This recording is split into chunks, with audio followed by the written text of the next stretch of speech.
Right, this is going to be another episode of Snake and Banter. Our guest is a return guest. It's obviously Freya, host of many events. Not the host of the most recent Blast Rivals, though. What I've noticed is, you might have seen there, that young pimp attempted to do this. That, to me, Freya, has to be one of those, that's like some twists thinking he could be the star player, but also the IGL. They all think because they've all done that thing, right, where they've thrown a question back to someone else and they thought, this is easy, this bloody hosting gig.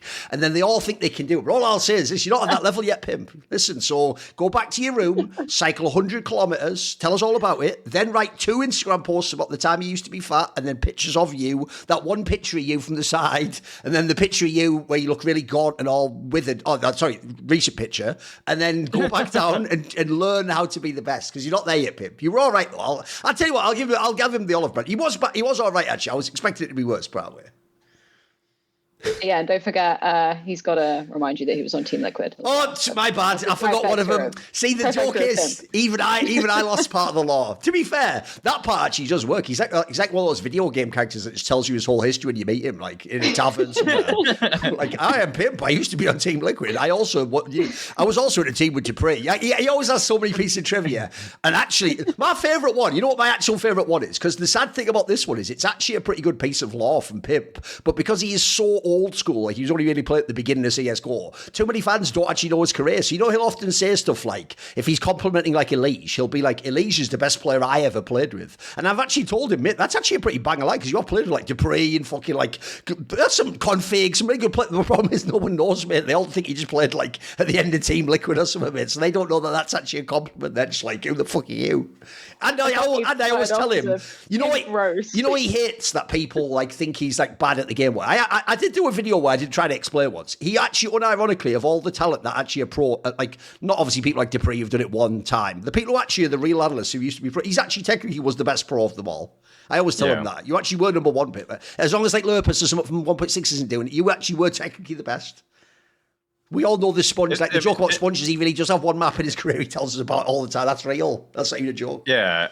As an individual, yeah, he was the best. I think the guy that makes the lists for the HLTV top 20 with them, like that tight guitar guy, he and Pimp went back and forth on Twitter the other day because Pimp was like, kind of like, would I have been top 30 or whatever? Like outside right. I think he would have been 1 year, like 2013 or something, wouldn't he? He would have been top 20 at least. Yeah, right? He actually said in 2013 he was a top 30 player. He was on the list, almost on the HLTV top 20.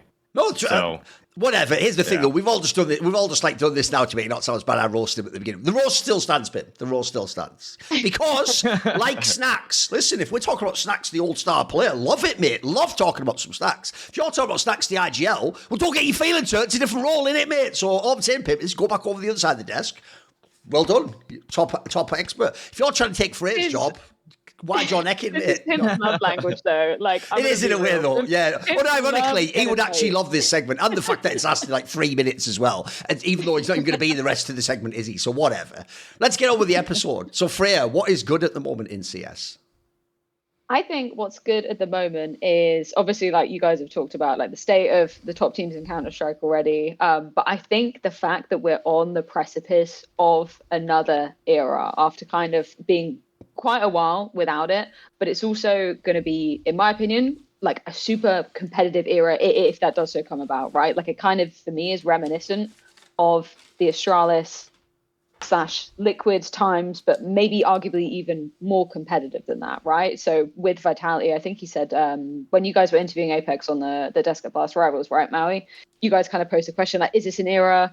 Apex answer straight away was not until we win a major, like, which I think, imagine that kind of bookending of a season, winning KATO for the first time, then going on for Apex winning his third major, for Zyro obviously his second as well, because that would cement the Vitality era, in my opinion, right? Like for the first half of 2025, that was Vitality's all over. But I think with the rise of Falcons as well, and like just how competitive those grand finals have been. Like I was really surprised obviously in Melbourne, map 5 was crazy, but then to go on a week later and play another grand final at Blast Rivals where everybody, I imagine, is jet lagged as fuck, like you haven't had the time to be preparing new things necessarily, and to see that one be really exciting as well. yeah, I think just the point we are at in a kind of Counter-Strike narrative with those top two teams, and then obviously after the player break, we are going to be seeing a change to Falcons too.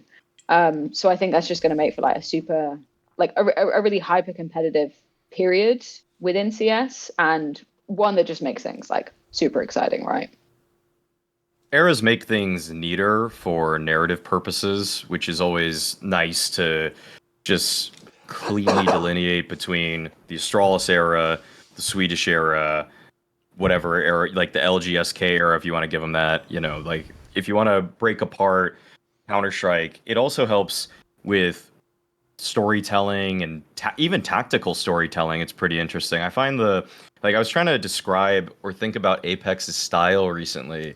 And I didn't really find like something good to relate it to, so I call it the apexification work in progress of strategies, which is that it's practically random. It's that he knows what he wants to do the next round, but it can be completely different than the prior round. Whereas thinking of old IGLs, even Glaive to an extent, Kerrigan, I think there's a level of conditioning where they think, okay, we did this, let's do a tweak on that so that we can now find a new gap like this. But Apex will just run some slow-paced default and then do some like dual pressure play the next round. Then they'll do a side exec the next round, and it just feels like there's no continuity between any of these strategies always, but it just works because everybody's so well versed in all of these different types.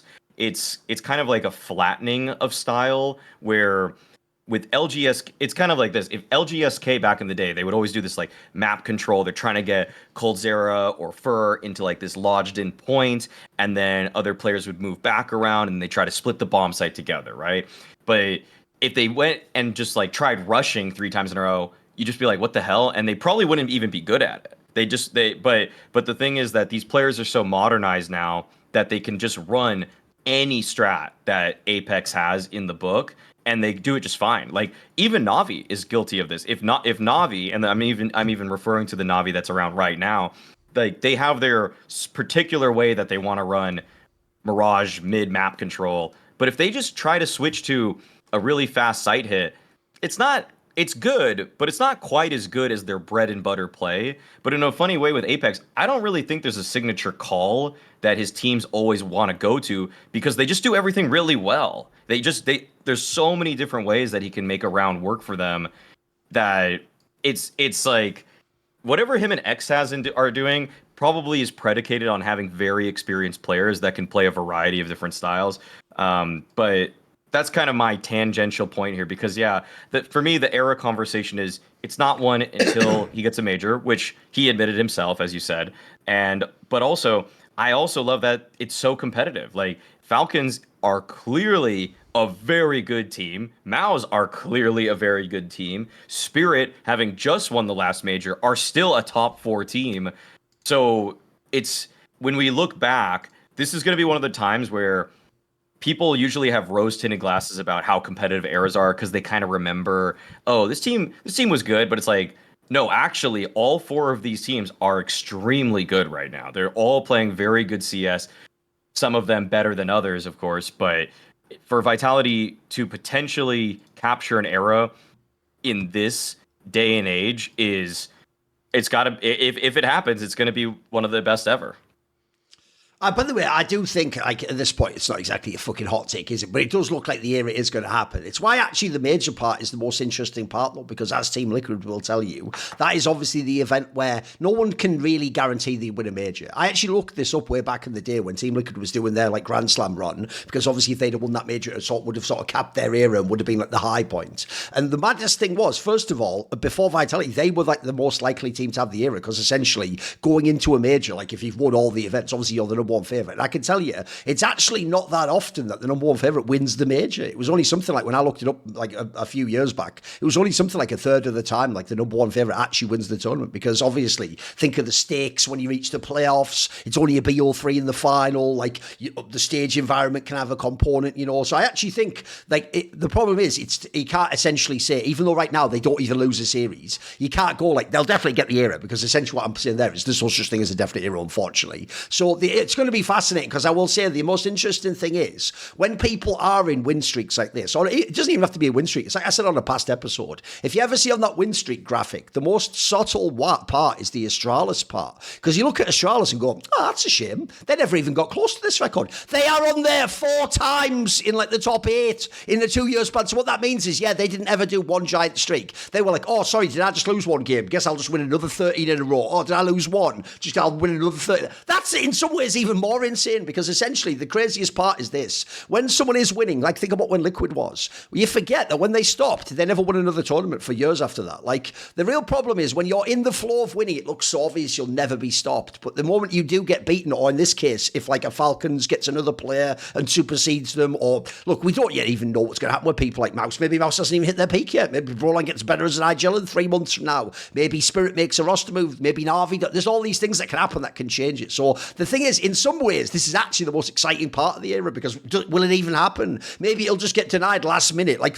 the obvious angle people haven't even thought of is this. It's because we all in our brain think, well, you can just mark Vitality and they've won the major, haven't they? Imagine if not only did they not win it, but what the fuck would happen if it was actually Falcons that won it, by the way?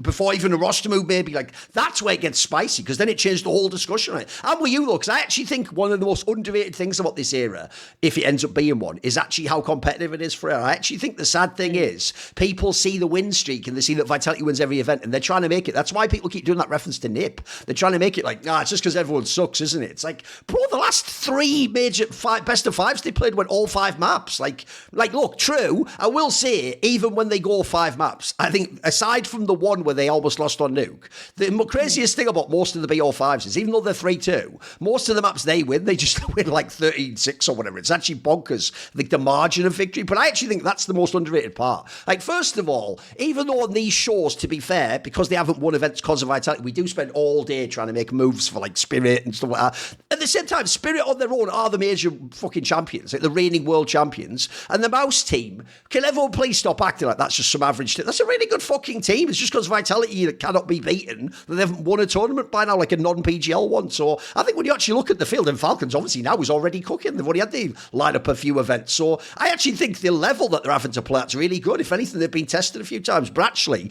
that's in some ways what shows how epic the era is. Like it feels like they do win most of their maps like 13-7, and the other team's like trying to even get in the game and then it's over. So I think that's actually crazy. And I was even thinking the other angle people miss is the person who obviously this is the best for in their career is actually Zimu, isn't it? Because you think of a lot of the other eras, they often did have like a device, Simple, fucking Get Right back in the day, Olaf Meister. They always had like the iconic, like greatest players of all time. So it's also a mega just career accomplishment to add in there as well. Like if you don't just want to be thought of it, like this is the part Zimu fans never understood. It's not actually cool for your player to be like the 1v9 player that doesn't win the tournament against the MVP. Like that's cool for him, but like you obviously want to be the one that's like the best player on the best team and the best in the world and all that jazz. So this would be your chance to actually not only be like the best in this year, but as I said on past show, this team could actually end up being like the best CS team ever. Because I also agree with you, Maui. What's crazy about this team is, in the same way as Astralis, fans who didn't watch them think they were only doing boring strats and no one ever like shot anyone in the head or did an amazing 1v3 or a mid-round or something.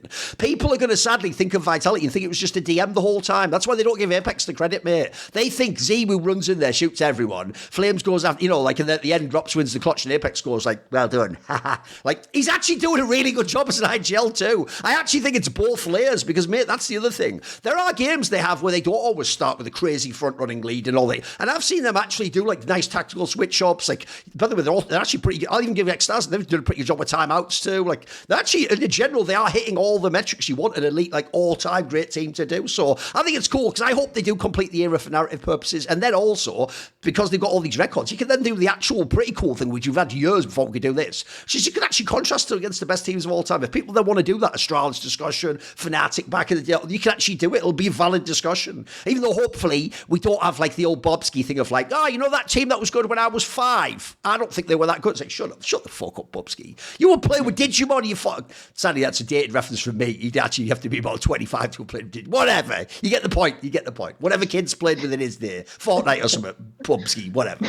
PUBG. I don't know what H1NZ. How old were you? How old are you? Fortnite. Fortnite could be. Yeah.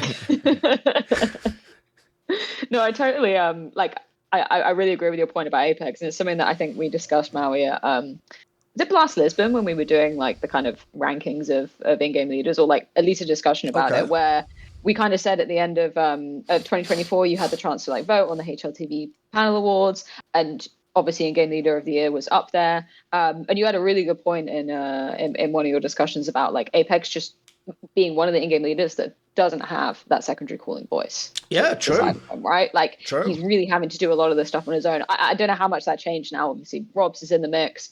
But I think that was something that had been like really skimmed over for Apex, right? Like, he's the person really having to do most of that adaptation, unless, you know, you're calling a timeout, bringing Xhaz in the mix. Having to do a lot of it on its own, and I think that goes like really undervalued when you compare him to some of the in-game leaders in kind of years gone by with those era discussions, and even teams that have won majors, right?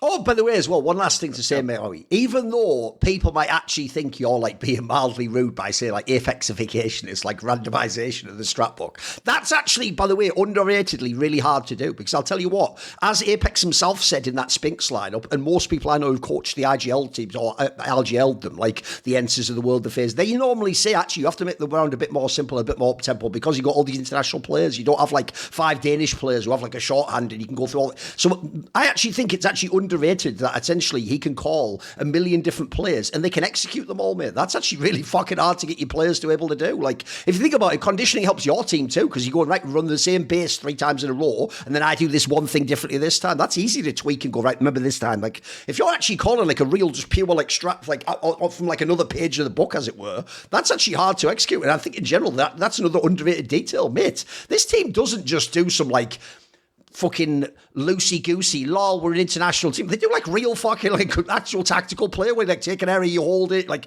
you wait for the person to do a call, then you push in. Like, they're actually a real fucking team as well. So that deserves props too, because think about this. Technically, depending on how you want to count the phase one, there hasn't been like an international team here, right? They were all fucking national teams before. That would also be another cool like tick to put next to Vitality. It's not random that he's calling what he's calling. He just wants to keep the opponents guessing, recognizes what's available to his team in a round. I don't think he goes for the same strategies if he has, for example, you know, like they have such a deep playbook. It's not that they have to run a particular like random style because their playbook's small. It's like he can do tweaks among strats which are already from a huge base. So it's very it's cool. It's very unique. I mean, it's I gotta find a better way to frame it. I mean, I could just work with Apexification and just jam that down everybody's throats. The name is a winner. It's just we have to figure out how you're going to define it is the thing. It has that twang to it. I can say it's already got the magic in there, I can tell. Okay, the Apex. I mean, Maus do the Apexification of strategy. Right? Yeah, that's a good angle. Yeah. I mean, if you even just look at the Skybox Edge data of how often they run all of their strats, Maus and Vitality are almost identical. They almost run all of the same strategies with a very similar percentage of usage. Like, so okay, I mean, well, in that case that's also appropriate, because remember back in the day when FaZe was number 1, we used to call Mouse budget FaZe. They're obviously budget Vitality now then, aren't they? They're actually just budget Vitality today. Team Vitality. Similar thing. Brolin's like, what? Nobody thought he could be an in-game leader? Like, it's the same thing. He's trying to pull some like, no, it's Brolanification. Like, nah, you just copied Apex there, aren't you? Ah, shit, he's got me. He's got me on that one. Synchronification. No, it's Apexification because he's winning the most. Okay, yeah, of course. Has to be him. He has to get something. Yeah. Right. I can go to my good. What is your good point, Maui? The snapification of NIP. No, it's actually it's NIP. It's NIP. It's what NIP showed up with here at PGL Astana. I think that they still have a lot to give. It's a good point that's twofold. It's one that they're already a competent enough team that they're able to beat the teams that they're supposed to. I mean, beating G2 and HooXi to me is not a huge accomplishment, so I'm gonna throw that out there that they made playoffs, but the one thing is that they beat a VP team that has kind of been consistently in the top 10. I'm not like VP to me was a fluke run at Katowice. They definitely were a little bit strong there, stronger than they showed that they would be in the future. But NIP defeating them, and also the way that NIP win these games with Train being a really good map for them, it's clear that Snappy is in the lab. He's working on turning a new map into a home ground for him and his team, that he's working with international pieces, ones that we know are pretty good, like decently good, but let's just make this abundantly clear. He has no top 20 players on his team, and they are playing like a team that are in the top 20, which I already think is a testament to how good he's been calling it. And I would give a special shout out. People know I love Wrinkle already, or I think a lot of people do, but I never sold my shush stock. I never once decided to sell on it. Okay, even when he was on that heroic roster, and at times he was the lowest rated player, there were only just moments where I was like, I feel like he's getting pulled maybe away from his bomb sites for too long, and then they lurk out on him and he dies, and it's like, I don't think that's his fault though. And I'm gonna say I think that's entirely how like Shush in that heroic team had to give up too much. Now he's just taking the onus a bit more on this team. He's still playing some of those anchor positions, but I think he is now the guy you need to look at if you want the blueprint of how to be a B anchor on Train. Because Magisk is exactly how I don't want my B anchor to play. Okay, because he just sits in the same spot 9 out of 12 rounds. He'll get maybe 1 kill, but once they realize that that he's playing there, then they're just gonna start flashing him or just pre-aiming him. But Shush is so mobile, he's just so active with his rotations, and he kind of has some of that 2022 heroic blood in him, where he takes risks. He takes risks, but he does it in the flow of the team, which is so important to just give NIP an extra edge, and also to uplift the fact that Erasdos and Ujerks are not really performing at the level that they were on Saw. So I'm happy that NIP did well at this event already. I doubt that they're going to win against Spirit. I don't think that really is I think that's too crazy for them. But I think that they've already amassed enough VRS points that they're really close now. I don't think they're going to get the direct invite to everything, but they're really close to getting enough Valve ranking points that after the major, it's not going to be this like open qualifier slog. Hopefully they just get like seeded deeper into these qualifiers. At least they're I assume they're going to have more chances, but you never know with VRS, and also how things are going to shake up after the major. Yeah, that makes me really happy just in the isolation of like just looking at Shush, right? Like, because even back on the heroic days, I feel like he was really underrated. Like, I remember when we were doing all the online broadcasts for like all the DreamHack Opens and stuff, and it was kind of heroic on the up, and even on Train back then, like I loved how they approached the map, like super proactive, really, really like interesting pace. Obviously, completely different at Game Leader. But if I recall correctly, I think the game versus VP like Shush really popped off, right? So it was like really cool to see him after the kind of fallout of that ex-heroic roster, like maybe potentially finding a more consistent new home. I'm interested in your thoughts on like Snappy and how he's calling in this, right? Because like I'm willing to give him not a pass for the whole Falcon situation, but like let's just ignore that for the sake of it doesn't count. Keeping his kind of narrative alive. Okay. yeah. Right. No, obviously you can't remove that. But just like looking at him on Ents and being able to work with like a lot of newer maybe players that weren't super experienced, like he's kind of got a little bit of a mixture of that. Like I'm not counting Shush in that equation, but players like Wrinkle, the 2 guys from Saw as well, right? What was your take, Mario, on like how he's being calling now in this NIP lineup? Like, do you feel like it's substantially different? Because I feel like he was really good at like out of spawn calls. Like that was my kind of, I guess, like hallmark point when we were looking at him on Ents, like, I guess 2 years ago now, right? Yeah, that's still prevalent. He still calls more rushes than some of the top teams do. It actually came back to bite him in one of the series that I was watching. Oh, the Spirit one. I think the very last round 12.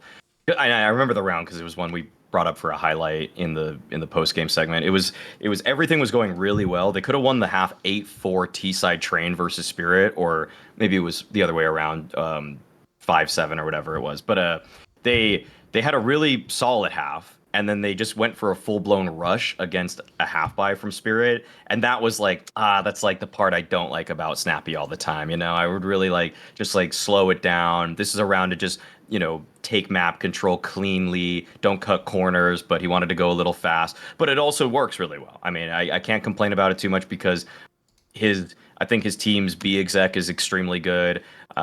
They still, I think he takes map control a little bit more, or he's forced to against some of these guys. It kind of is still a Snappy style. I'm sure that he'll be mad at me for even saying that it's some of the same stuff that I'm seeing, but for continuity's sake of recognizing what he was doing on his old rosters and seeing it now, I'm still seeing some of the same stuff, but that's also they're pros and cons to that stuff. I want to also, though, clear his name a little bit for the Falcons roster, because that team was considerably better on T side than CT side. I remember like watching them actively about that. And what I always got mad about with Falcons last year is they tried to play perfect CT sides where people are just holding, like they think that they're going to get their one and done every time. They played more like they played like a 2017 Counter-Strike team on CT side instead of being more like I think everybody's a little bit more active than they were 8 years ago on the defense. Like they just will push. But that Falcons if you get the fucking dossier, like you scratch off the thing, like, wait a minute, Falcons, this is just Astralis 2017. Sonic's like, what the fuck? Oh, he's got me. No, that's exactly that's the problem I had with them. I remember specifically looking it up at one point in last year where their T side had something like a 47% win rate, which was bad, but then their CT was like 40%. Oh, so shit, I was right. like, it was like their CT side was horrendous. So I was just like, this is a player quality issue to me, and an idea, like a philosophical thing about their TT side, because they just try to play too perfect. Like everything needed a flash, everything needed a teammate. But now you watch teams and like individuals take risks now. Individuals take risks on CT sides. If they see a gap in a defense or in an offense, they'll like go for like one little pick or whatever. But it was just, I joked with Dupree about this because now we get to talk to him all the time. I was like, when I watched you guys, I was watching a CS:GO team, and now but CS2 teams, like everybody's like jiggling everything. You have to just AD all the time. You're just like always moving left and right, But I'm pretty sure if you just took the pure APM of a player on that Falcons roster last year, it was like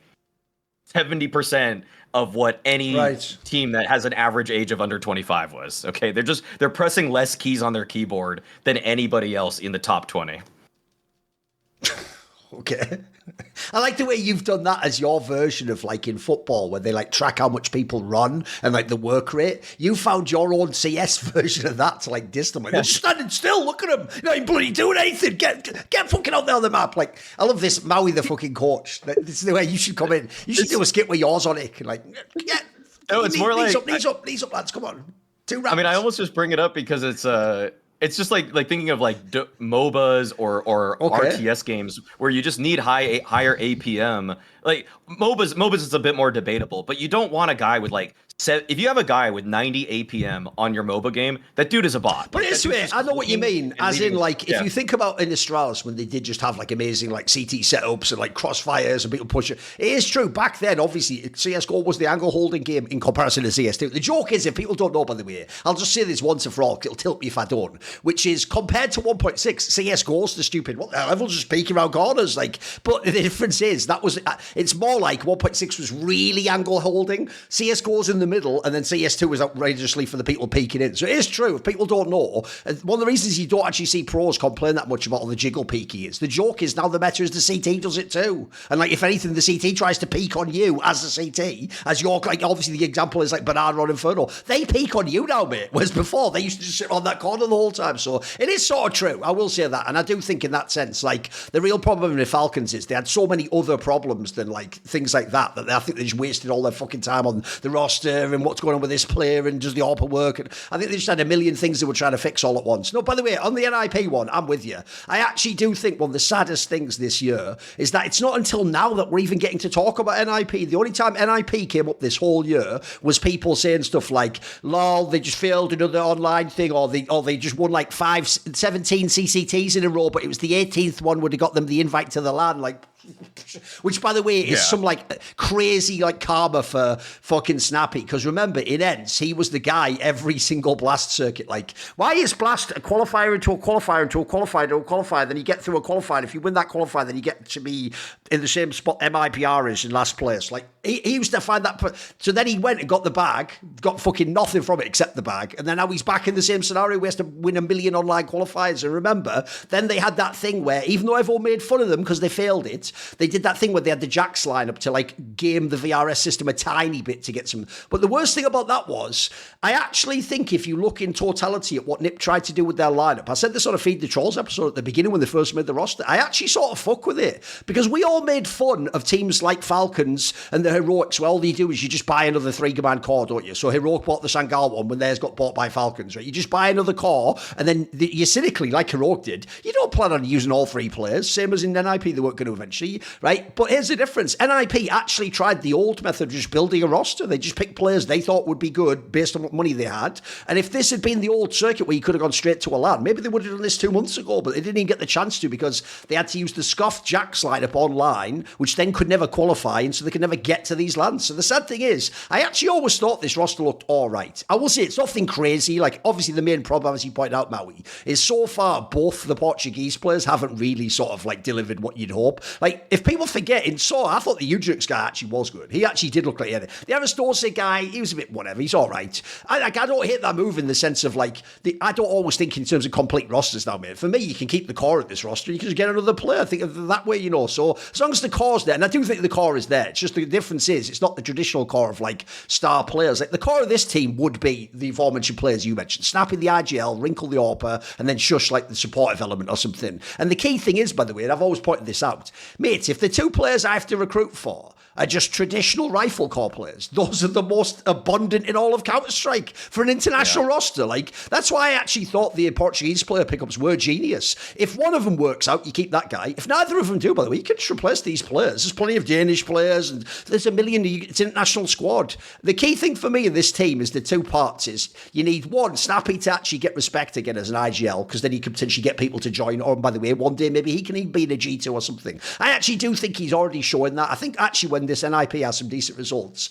he will sort of reclaim some of his reputation, because I do think IGL as the role, most of all, you can't really write off in the way we do with players, because like, put it this way, later on in this show I will reference a former star player where it's like he's not close to that level anymore. The problem is being star player, first of all, it's like really fucking super like specific to skill, isn't it, and like actual like performance level, whereas IGL to me is more like what's your read on the meta, can you lead your current set of players? So the difference is you can have a down year as an IGL then come back and be potentially the best in the world. I think that's actually still possible. I think that's great about this NIP roster is that the conversation we had last year about who's going to replace HooXi, Snappy was right there for the taking for quite some time.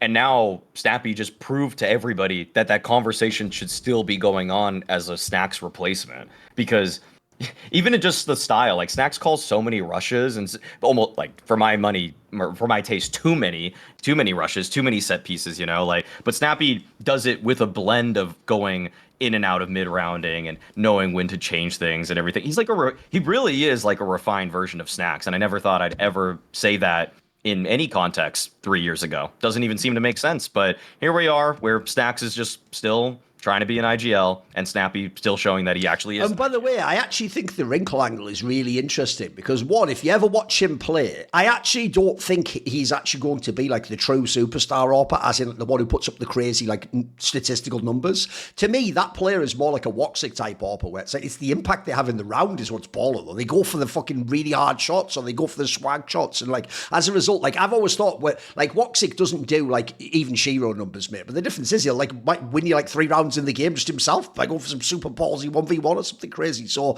the reason I find that really interesting is, actually, if you've ever looked into it, and spoiler, I can tell you, he does actually say this himself. Snappy technically has almost never had star players. Like, if people are going to hear that and go, what are you talking about? You had to pick. No, if you ever go back and look, they become star players after playing with him.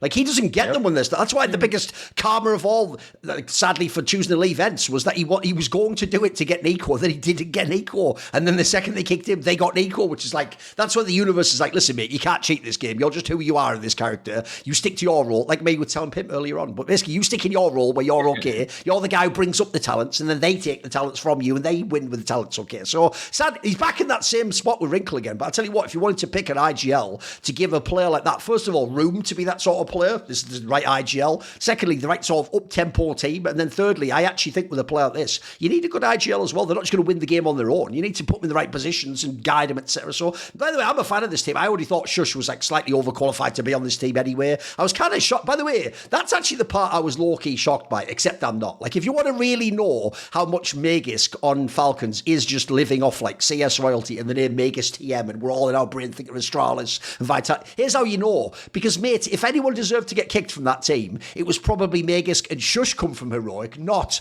like fucking Madden gets kicked for Tessus. Every player I know who's playing with Madden told me like he did all the fucking hard work, all the dirty work. But that's the one where it's like, yeah, but the difference is who the fuck's Madden, whereas Magisk is fucking Magisk, his name's up in lights, he has all the accomplishments. So, no, here's the thing, I actually think this is like a canny nip squad. Like I say, I don't look at it as it has to be the finished product. If they just fuck around and they're competitive, it re-establishes Snappy, Wrinkle has some good pop-offs so people know he's skilled. Mate, one more player change, then we can start talking. Because that's the problem. I do think they need one more rifler. One rifler away. Oh, what sucks is that I tweeted this earlier, but a guy that's popping off for GamerLegion right now is Rez, and they had that guy.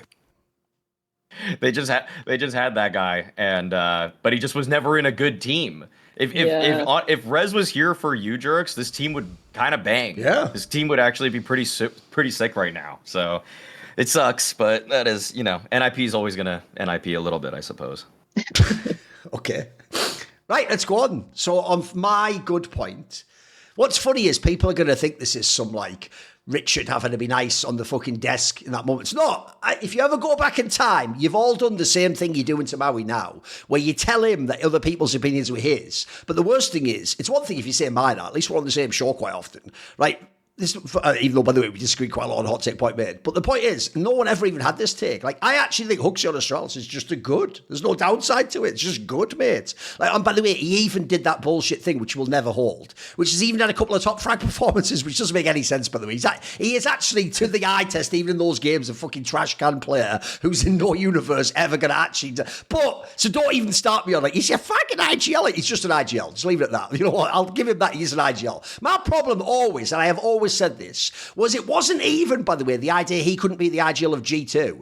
He just can't be the IGL of G2 when they had what, for me, was like an all-star team, which I actually think that 2023 G2, if you have like a truly great IGL, that would have had an era and like won the majors and stuff, mate. Like, it's a bit like why last year I told you I was so hard on Vitality. I look at their roster, I'm like, mate, you guys probably have the best roster. How have you only got one trophy? The fuck is this? So my issue always there was like, I essentially think he had almost the best job in Counter-Strike, and then he was doing like, ho-hum results at like giant tournaments, and then he just won those like 2 or 3 tournaments, which is cool. But the problem with that one is like, it's okay every time you win one tournament in 6 months, it's technically enough. But then, as I say, when you have a super roster like that, you probably need to win like 5 tournaments or 10 tournaments or something, or do something truly all the time, because you did have MonteCristo, Nico, etc. By the way, everyone who's going to now tell me that Kixon and like Sonic, yeah, but you had fucking Nico and MonteCristo, so did fucking HooXi. So remember that when you're glazing HooXi. But I will say, like, I actually think, if anything, I'll go the other way. I actually think Astralis, now that they've like gone so badly this year, he's probably overqualified to be there in game leader. I'm kind of shocked by some of the response where people were like, oh, wow, and it's just because of money or something. Like, this is better than fucking Cadian. What are we talking about? Yeah. Like, this is, at least for this roster, I can have like some hope they could get good. And also, I'll throw this out there. If this Astralis ends up still being a bit scuffed, because I don't think it's the right roster personally, it's not HooXi you remove. If if anything, you use HooXi to see which parts of the roster are wrong and replace that, and then you could have a really good team. Like maybe you need one more player in this team, but it wouldn't be HooXi. I would remove. I actually think it was a slam dunk to sign this player to Astralis. I even think you could even argue the fact that Astralis themselves have been so bad competitively recently actually gives him a little bit of breather room when he joins the team. He's not really expected to be like the third best IGL in the world like tomorrow or something. And I think everyone right now, if you're an Astralis fan, you'll just take whatever results you can get. It's been so long since you could really believe. Like that third place at that PGL, that was a while ago now. And also it was one of the not as great field ones. So I don't think anyone really lives off that. So if you wanted to actually see Astralis ever be decent again, this is actually like the way back in my opinion. So I think HooXi on Astralis is a good point. I'm just going to say that he's a solid leader. I also think what people underestimate, sadly, is I think when he was in that G2 team, it did look in that G2 a bit like with Snacks, that they just run a lot of really loose strats and then the fucking stars make the mid-round calls. I actually do know that HooXi can do way more than that in the game. And I think with this team he will get to, because if you notice, the one thing about Astralis is, they are very Danish in this, is they look like they actually want people to tell them the strat to do and to be the IGL. They don't actually want to just play fucking like FPLCS. That's not really the Danish approach. So I actually think he will get his proper chance in this team. So Freya, where you at on HooXi on Astralis? No, I think impressive what we've seen so far. I didn't manage to catch like too much of each of the games, but like really obviously great that they've made it to playoffs. Just because you mentioned Richard Lewis, Mario, I think you were on the desk were you on the desk when HooXi came on for the interview? Not at this event, no. Okay. I just think like shout out to Richard Lewis for being like just so pro, like yeah, open and like like that was like a truly like always have like so much respect for him, but like proper class out from him of just like being really open, because HooXi is a type of player that I think will give that back to you, right? Like obviously there's a balance to be struck when you're maybe speaking to other players that don't have like maybe the charisma or on camera presence, but I think just in that moment, like that was a really cool interview to watch from him, and really goes a long way in embellishing the storylines. But yeah, I think just overall in terms of the HooXi move, I think it makes a lot more sense than having Cadian on that roster. I think when that happened, what was it, before Blast Copenhagen last year, and obviously that whole fiasco with actually having him play in this tournament and everybody being like, does this make sense just in terms of character and personalities? Does this even make sense for this Astralis roster? I'm curious as to where, I don't know whether you have any thoughts on this, Mary, as to where like does Cadian go anywhere? Like what's the situation with him now? Like where's he left? Is there anywhere Cadian goes? Well, I wonder. Like it doesn't feel like there's an obvious location, does there? The obvious location for Cadian, in my eyes, is he takes Dust's desk job. Reasonable, okay. What would be sad as well is that even, by the way, we're joking now, that is how the esports industry works. It does doing a great job doing all his homework, but then you would just go, yeah, but Cadian's available. Like that's actually how esports works, sadly. That is almost the meme version of my horror story about that show match where it's like I was supposed to be in a show match and they were like, yeah, but we could just get Zeus last minute. Like, cheers, like fuck my chopped liver, like give me a break. Like that's what that feels like, but that is what'll happen. So you'll get replaced too, don't worry. It's just funny when it's Dust. It's just funny. I can't. I'm going to refuse to further explain, but okay. Yeah, it's just funny if it's Dust. Yeah. I don't. I think that Cadian actually. It kind of sucks, but I think that Cadian actually has to really go down a level. I think he has to pull what he kind of has to build himself up again, like he did in North America with Rogue. I don't see really another. I'm not saying he has to go to NA, but I think that he has to go to a tier 2 team. I don't really see any team that's in the top 20, maybe 25 having a significant value for him. A weird and funny landing place is if Big decides to go international or something and then like change their direction completely, but that's just spitballing. That's not a terrible one though. That's not. If you're trying to think ones where it'd be like plausible to bring him, and that's not that bad. Here's the problem, Maui. I really think the problem he has put it this way. Let's contrast him with HooXi. The difference with HooXi is I do think actually everyone except just fanboys and Kassad do think at least he had some quality when he was in like G2 and Copenhagen Flames, and they knew it just like maybe that was just too big a team. He needs a small one. The problem Cadian has is this. Right now he's destroyed his whole identity because he's not the AWPer anymore. No one's recruiting him to do that job, and then he was actually really terrible when he wasn't the AWPer enough as an IGL. So I think in some ways he doesn't actually have the same IGL archetype, Maui. Like, if you think of a normal IGL, you never expected them to be a fragger or an AWP anyway. So I think Cadian, the problem is he almost has to figure out, like, is he an AWP again and go somewhere and do that if he's going to? Because I don't know anyone that's going to pick him up to be a non-AWP. So that's why I think he's checkmated me. I think he's sort of fucked. I mean, the thing that I want to bring up in terms of actually how HooXi's improved this team, though, is something we should make this about HooXi, actually, not just about Cadian. Never get a job again. Yeah. Is just that I've one thing that was very frustrating about watching Cadian on Astralis was just how horrendous he was at playing this rifle MP9 CT side guy. Like, he was really bad at it, and you want to just take what an IGL does and think, well, if he's calling well, he should just do his job. The problem is he actually was failing so badly at being a CT side player, and that's part of being an in-game leader. Sure. Like, if you want to be a coach and a caller, that you could help the team like that in a different aspect. But no, he was, again, this was something I said probably a few tournaments in watching him. I was like, this is the worst MP9 I have seen in Tier 1 Counter-Strike. And the thing is that HooXi, yes, he's not the best fragger ever, but he's capable of playing a CT side and playing off of a teammate and understanding that he's not the one that's being set up for kills, but he knows how to set people up. And even sometimes he can pop off with a good round if the setup's good enough for him. Like I remember specific rounds when watching HooXi on G2 where he would shuffle smokes over, have good flashes and everything like that, and he gets the kills he's supposed to. Like, he just gets what he's supposed to get. But Cadian legitimately wouldn't get the kills that people are flashing him to get, like fully blind targets. Cadian would just miss with an MP9. And from this group stage already, HooXi on CT side is one of the highest rated CT side players. He's got a 1.16 on CT sides. I'm gonna just go out on a limb with doing no research at all on this, and people can tell me if I'm wrong in the comments. I don't think Cadian had a single tournament the entire time he was with Astralis with a 1.16 on CT. Oh, side. very likely. That is very likely. Yeah, that is a legitimately good performance, and I did see HooXi get multi-frags around smokes. I saw him get he had some multi-kills against, I forgot who, on Dust 2. He was like weaving around smokes at the A bomb site, like just playing around them. He did some pretty cool stuff, like just as an individual.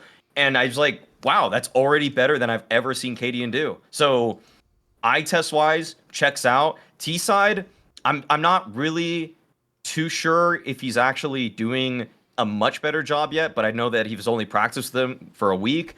I did hear in an interview, didn't he say in the interview that he kind of threw out their ancient playbook after it didn't work for them for the first couple times? Then he just started calling more on the fly, and then they actually were better when he called on the fly. Like, I mean, I think he's got a better, I don't know. I'll say this. I don't know who the better T-side caller, pure caller is between HooXi and Cadian is today, but I know for a fact that HooXi is a better CT side in-game player than Cadian. And that to me is already good enough because Cadian was actually a losing condition too frequently for Astralis in the past. Also, by the way, when I say HooXi's like a bad idea, I just mean in terms of skill. I actually do think if you watch Cadian, that was an example of not just the stats, but even eye test wise, it looked really bad when he would just have like gunfight skills, Maui. Like, HooXi is like low skilled, but he actually goes for the normal shots, he can actually hit them, etc. Like, I don't have any issue with that. It's just obviously he's like a low frag in IGL. It's all good. Now, here's the thing, Maui. I agree. The Cadian era of Astralis, well, it stinks, doesn't it? And it was, you know what, I think even bringing Cadian in, they completely misdiagnosed the problem there. Which reminds me of our sponsor today, which is obviously Mando, the wonderful after the shower and hygiene products. Because you know what? BO has been misdiagnosed and mistreated by many people because what people mistakenly think is they think you just have to cover it up with a smell or that you have to do something that stops you actually sweating. Whereas it turns out, I didn't know this myself, the science of, well, I've been around loads of lands where all sweaty nerds and people who have bad hygiene. I didn't know why scientifically they stink though, which it turns out what actually happens is that when you have body odor, that actually comes from the bacteria eating your sweat and then essentially they produce the product which is the smell. So actually actually the issue is you just got to get to the bacteria. So the key thing about Mando is they have products which can block order all day and control it for up to 72 hours. So actually you don't even need, by the way, to be like actually what normal hygiene is, which you clean every day. You can just do it every 3 days, basically, if you know how maths works. Also, they have loads and loads of different types of products. Like they have the ones with the solid deodorant stick, which I think is pretty nice, as the mandelic acid to stop odor before it starts. They have a spray deodorant, which is aluminium free, helps you obviously because it's a spray. They always say hard to reach places because obviously a spray can just get in there, can't it? Whereas you can't get in with your arm. And in case of Astralis, reaching hard to reach places was reaching the playoffs, wasn't it? Or just a third map against anyone good. And then you've also got it's baking soda free, paraben free. I don't even know what paraben is, but get it the fuck out of all my shit. Don't want it. You know what? I trust them. I reckon they're right. It's not what I want. Basically, paraben's like Cadian. Whatever it was doing, it doesn't belong there. Get it out and get it somewhere else. Not in my shit. Not in my Mando, thank you. So you could choose from a variety of scents like bourbon leather, clover woods, Mount Fuji, Pro Sport. If this was a different era, I might have done like a comedic accent for one of those, but it's 2025, so we'll just leave that. We'll just say the name of it. It was Mount Fuji was the joke one there. So, and by the way, it goes without saying, it controls odor way better than normal soap, like the traditional bar of soap. Like doesn't do that. Doesn't do that much in that sense.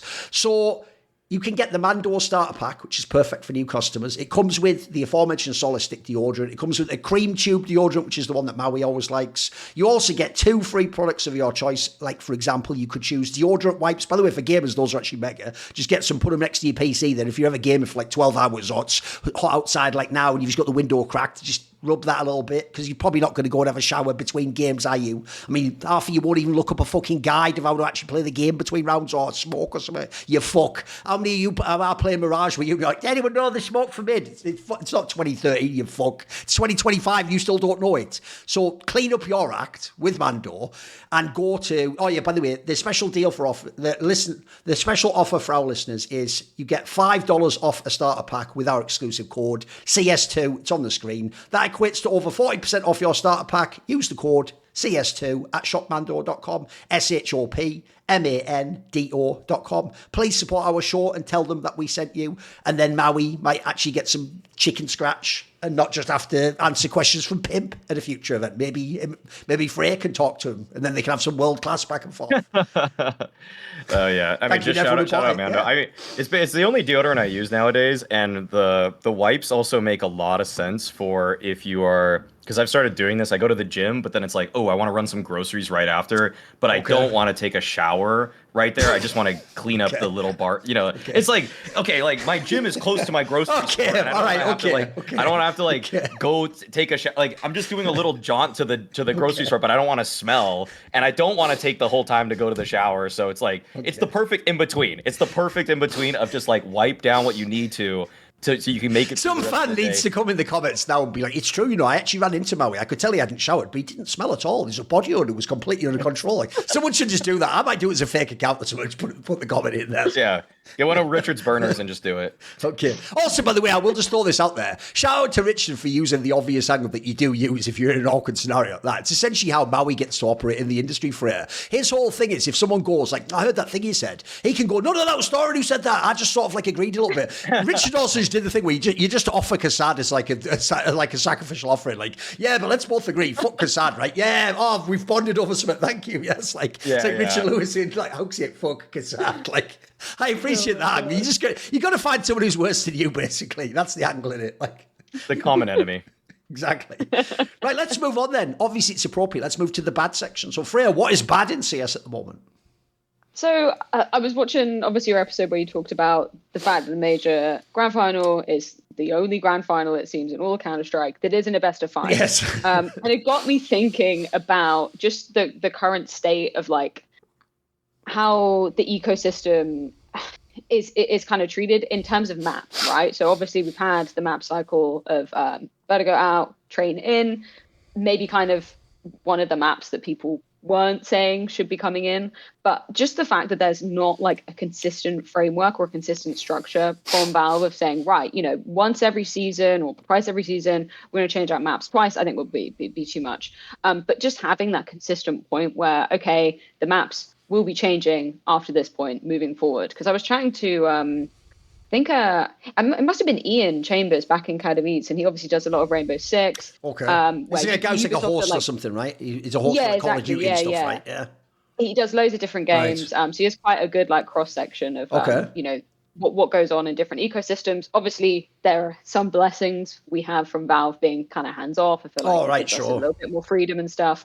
Ubisoft are quite the other way, where they're really hands on, but a lot of the time they kind of build their majors around an announcement, which I think is a cool thing to do. If you want to be so integrally tied to a scene as the game developer, but I think that's something that could be. I think it's kind of needed in Counter-Strike. As in, when they have a major, they say like there's like a bunch of maps coming out for the next one or something like that. That's what they actually do. Right. Okay. There's an operation, or there's an changing, so something in that vein, which I wouldn't say need necessarily in Counter-Strike, but I think it could be a nice thing to do with the map pool, the competitive map pool. Just saying, okay, at this point in the year is when we can anticipate a change happening. Obviously, not saying which map is going in or out to far in advance. Just to give it a little bit of consistency, right? Because I think when Train came in, like, I'd be interested to see the percentages of like take up versus other maps in the pool. Because I really like watching Train, but I feel like it wasn't really until ESL Pro League where it saw it coming in. I wouldn't even say consistently. I'd just say coming in a little bit more. And even then, there's obviously a fuck ton of games that happen at EPL, so it's probably a small sample size, even just, given the metrics there. But I just think for the kind of the future of the game, it would be really nice to have a little bit more of a consistent time frame of when we can expect those changes to happen, particularly now. Like, I think it's such a positive change that we now consistently have the major being at the end of each half of the season, like something we've been asking for ages. Makes loads of sense. Why not do a similar thing with the map pool going forward? That's an optimistic, idealistic, but wanted move for Valve, for them to actually give something to the competitive community every major cycle. Because in a weird way, I bet you that some of the players, if it became a ritual, it became consistent, then certain people would I know that there are some people that consume the game that don't really watch the esports side of things. And I know that those people would be like, oh, okay, well, the major's happening. I don't really care about the teams, but at least I know that I'm going to get a new map in my competitive pool. Because it's kind of weird. There's actually a lot of people up to, because now that I'm playing like ESEA, like the amateur leagues again, just kind of for fun with my friends, I know there's some people that just play like on other teams that don't even really watch the esports side of it at all. Like they the obvious joke being Maui means when he goes in the game, they're like, he goes like, you might have seen me on some of the events. They go, who the fuck are you? And he goes, oh, do you not follow esports or something then? Like, no, the thing is, all my friends do, and most of the people that I play against do know who I am. Like they do.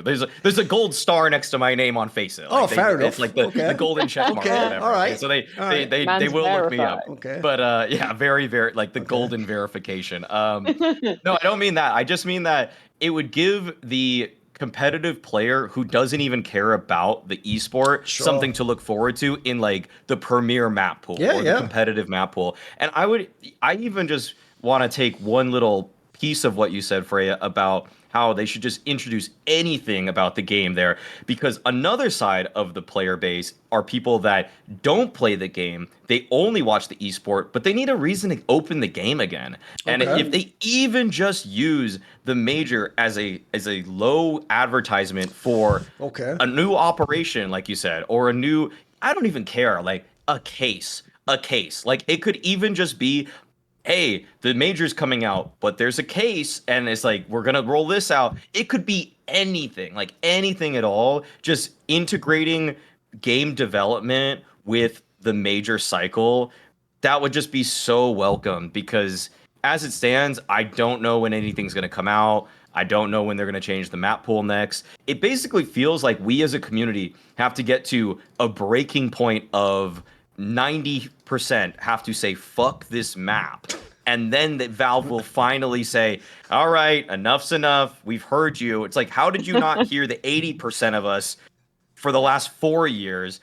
it had to, like, yes, we've looked at the data. 90% of you fucking hate Vertigo. Like, it finally reached the critical threshold here. We basically had to boycott Vertigo. We had to just not play it for 5 years or something, right? Yeah, we had to not play it for a whole major playoffs or something like that for them to be like, okay, finally we understand now that the only time that this is played is when Kerrigan wants to fuck Donk. You know, it's like, whatever, you know. It's just like, it's just such a weird state that we're in, for like when they decide to make these changes. I mean, yes, I like the idea of use the major as an advertisement for the game via updates, like updates pushing out with it.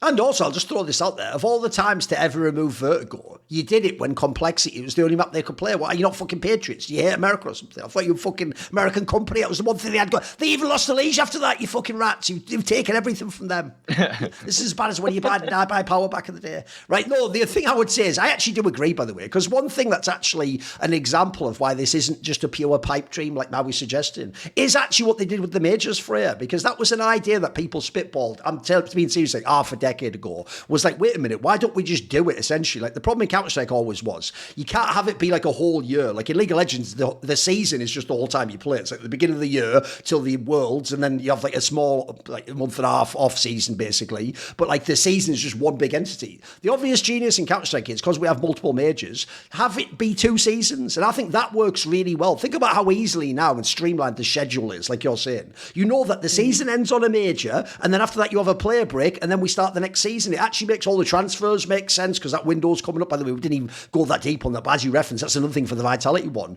They've already done this like mini era now, but now they're going to face like the ultimate challenge, because all the teams are going to re-up new players. Like Falcons going to get people, maybe Spirit or Na'Vi make changes. So there's that aspect. And then also, I'm with you, I think that would also be the most logical time to change the map, because then it's like you go out on a high with the major, and then I'll give you an example. Say you were the best Vertigo team, right? You use your Vertigo, like let's say Eternal Fire had done a miracle run or something. You use your Vertigo to make this deep run at the major, then we switch to the next map, but it's for the next cycle. And then by the time because notice the genius of that move is, you're never starting a major with a brand new map, which has happened in the past with Cobblestone and shit. That's terrible. You don't want to see like a map that no one's ever played on like the biggest stage where it's deciding your like season fate. You want it to be when you've warmed up. So at the end of the season seems really appropriate, actually. You have plenty of time to warm up with all the other events, get it under your belt, figure out what your map pool is. Do you actually play it? Do you punish pick it? Because by the way, the problem I think right now is this. I think actually this map pool is going to stay for a while, because the issue is people play train way too much compared to Vertigo.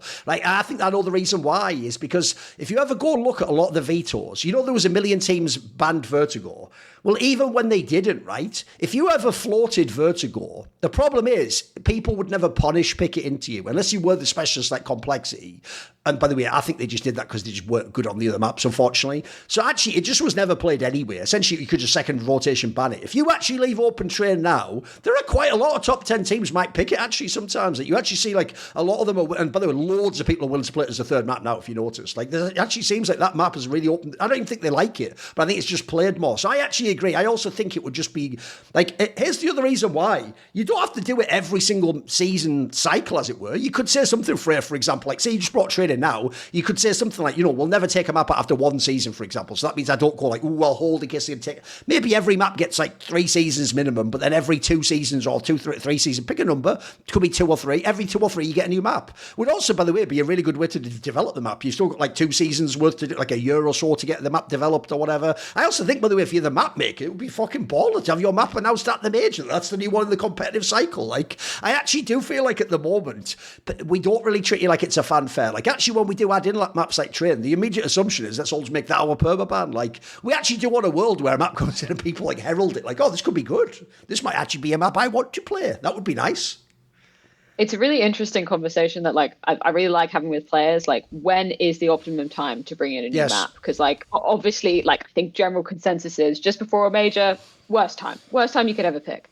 But there's been a lot of people I speak to, mainly in-game leaders, when this happens, does it make sense to announce a new map just before we're going on break? Because their counter argument to that would be, but then I'm not getting the break. Right. I'm spending time grinding on a new map. I'm trying to, you know, find all the strategies for that, which, like, I can see, but I just don't know when there would be a better. I'm less charitable to that take. I'm less charitable. Yeah. I'm way less charitable to that take. No, like, Because then the grinders that are you get rewarded, surely. Yeah, they should get rewarded for going and not having a you know what, vacation. I'm calling that's a Valens type argument. If people remember way back in the day, Valens once made an argument where he went like, you should just let everyone record scrims anyway, that we can just get all the strats. And I was like, getting the strats is your job. Like, why are you saying like we should get, like, at that point, just have him send you the fucking Word document, you fucking idiot. Like, just have him send you the strats, you can just read them. Like, if you're an IGL, yes, unsurprisingly, you have to put in work on a new map if you want it to be in your map pool. I'm with you, Maui. You know what? Freya made that sound way too reasonable. Yeah, there has to be a time to put it in. Like, how about when no one's playing, you fuck? I think that's reasonable. Come on, I'm pushing back on that IGL, whoever said that. Yeah, I know. It's like, I might have to play Train like 5 days after Christmas. Like, I'd rather play it. Like, then there's no good time. There's no good time at that. No, literally, there isn't a better time. After the major. And I'll just throw this out there, even though it sounds like a boomer take, I don't give a fuck. There is a reason they pay you that $30,000 a month. Like, I don't know, maybe boot up the map, start running around the fucking virtual environment, you fuck. Like, remember, people like, get right, we're just killing themselves, practicing all day for like, oh, thank you, I have got $20,000 in half a year. You're getting every month, just maybe boot up the game, you know, crazy idea. Remember, you do get, I like the way their argument basically, Freya, is like, no, but I only get to have 1 week in the Maldives, not a week and a half. Like, no, fuck it. Oh, no, please, no, please, don't make Apex come back early from the Maldives so you can check slots, win every tournament in a video game. Give me a break. Oh, sorry, did I say the name? Shit, I said it out loud there, or whatever. Here's the thing, by the way, it could only be about 3 fucking writers. It'd be Carragher or fucking... There's only a few would even make that complaint. By the way, fair play, though. That is when you have Ascended as an IGL, where you're just complaining like diva shit like that. Like, no, they've got the fucking salt and vinegar Pringles. I prefer the bolognese one. This fucking industry's gone to the dogs, hasn't it? I love that. I love when you already... You know that you are that money that, like, people have to just do what you want, basically. I love it. Also, that is... I know what you mean, though. You were actually very fair, though, Freya, which is the point that you made is...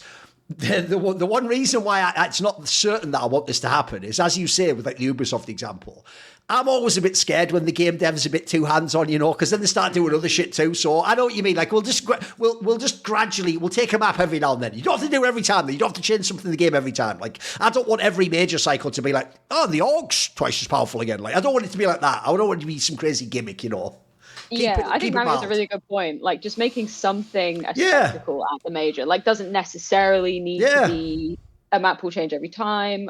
It's just feeling a little bit more connected to them, which, like, I think, like, obviously Valve, they're attending every major, so like whenever you're working it, most of the time we get to kind of meet the devs and stuff, which is really nice. But just kind of having a little bit more of an imprint, I think, would be really welcomed by the community and kind of show that, like, obviously they're listening on the sidelines. Sometimes it feels like it takes a really long time to make a change. But just having kind of, I guess, a bit more of a face, right, I think would be kind of welcomed by the whole community. Now, some people say all of Maui's points are bad points, but that's mean, uncharitable, and not technically accurate. Now is Maui's bad point. Mine is just a team that's been pretty disappointing. I thought appropriately named, though. Yeah, it is. It is true. I thought they were gonna make the leap. I thought they were gonna. They made a move that I thought, okay, this makes sense to me. They got rid of a problem player for me. I think on a past podcast, or maybe no, it was Hot Take Point Made. I said that Kawaz is the worst player on a top 20 team right now. That's not an in-game leader. Yep. And so Payne got rid of him within a week of me saying that. So cultural impact. But beyond that, then they get they get DGT, which is a cool upgrade for him. Sounds like crypto, but it's not. It's actually the name of a player from, like, where's he from? Like Venezuela or something. What country is he from? He's from Uruguay or something. What is it? Uruguay, something like that, Uruguay. Right? Yeah. It was one of the 9Z guys, if you remember, guys. Yes. Yeah. There you go. Yeah. I mean, an Uruguayan playing for what's supposed to be an Argentinian team, now on a Brazilian team. This guy's all over the place, isn't he? I know. Yeah. Everything happening there in Latin America it just intermingles like crazy. I'm talking about Counter-Strike, of course. But the thing with this team is that, like, I haven't liked anything I've seen so far from them. And it felt like on paper it made sense. And the case that I would make here just overall is that, and this is like the meta idea behind this, is that when having the discussion, could 2018 Astralis play in 2025? and be a top team? The answer, I think, is still up for debate. But could they be a top 15 team?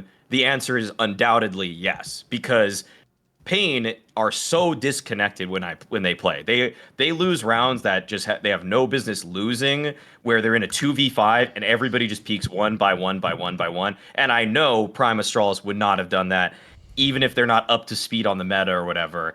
Basically, it's just that Pain, they have the players right now, but they just have no semblance of fundamentals or teamwork. And it's extremely concerning because I can't boil this down to just one person. I think people would want to look at the stats of people like NQZ and he's playing worse, or even Snow, who's been kind of bad lately. But I blame multiple factors here. Like, I'll see DGT just play right around a smoke, but like for no reason while they're man up. I'll see Davideus just go for a peek and just give up a kill when they're in a man advantage state. I'll see Snow swing on his bomb site when he's supposed to be buying time for the whole team, and they're not even close to him. Like, the opponents aren't even close to him. I'll see NQZ miss shots. It just feels like maybe it's just a fluke for everybody playing at their absolute worst right now. And they have gone through some pretty annoying circumstances. Like, they got DGT, but I think they had to play Melbourne with their coach. Yeah, because Era wasn't there, which was just shit. Yeah, so I give them a light pass for that. But then at the Blast Rivals, they did have their 5-man lineup, and they couldn't even beat Wildcard. Yep. And they're supposed to be better than Wildcard. Like, that's for sure. And then they play here at Astana, and they lose to Astralis. That's fair. But then they lose to Audic, and they had their 5. And they lose to MIBR, and they had their 5. And it's not the best circumstances. So it's kind of a circumstantial bad because they had to play with their coach twice, by the way. Like, for the first 2 matches at Astana, they also had to play with Rix instead of one of their players. So that's not ever going to be great. I think it was instead of GGT. I believe it was the new player.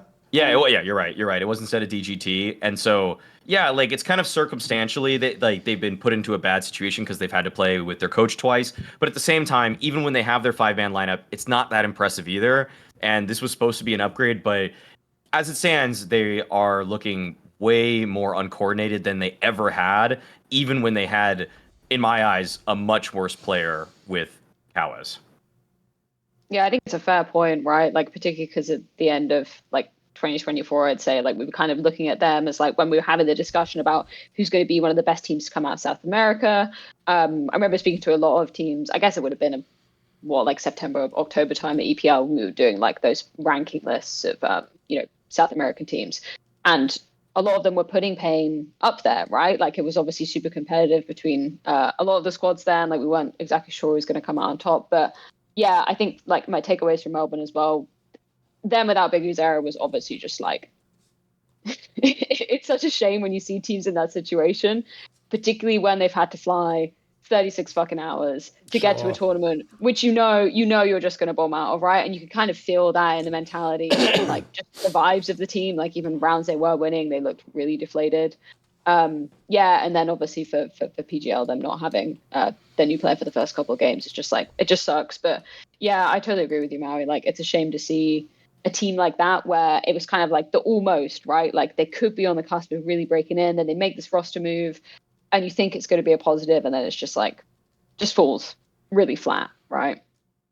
This is why, like, one thing I find really sad in Counter-Strike is whenever you're an outsider and you don't know, like, the dynamics of the team of, like, why is this guy here, or, like, what does this person do beyond just, like, shooting people in the game. One of the hardest things ever to evaluate is things like who adds to the team chemistry, or who's doing, like, a shit job in the game that doesn't look like much, but it, like, enables, like, for example, a star player to have space or to, like, be able to attack a certain position. Because the problem is, if I look at this team on paper, this team should be way better in Maui than the teams from the end of last year that they had in Pain. Like, you go look at that era, like, it really was like the NQZ guy almost had to play like 1.5 times better than he normally does for you to have a chance to win the game. Like, you look now, on paper, they've actually made, like, not a super team because these aren't massive names, but like if you know the level they're at, they've put together loads of the other team's stars. Like the DJT guy was one of the best players on 9Z. The Davideus guy was one of the best players on Red Canids. Like these were all like teams are on a similar level, and they've basically, because they themselves, obviously they can't get the big names that the MIBRs and the fucking Furious do. They've just stacked the other like mini star players onto one squad. And when you look on paper, this lineup should cook, mate.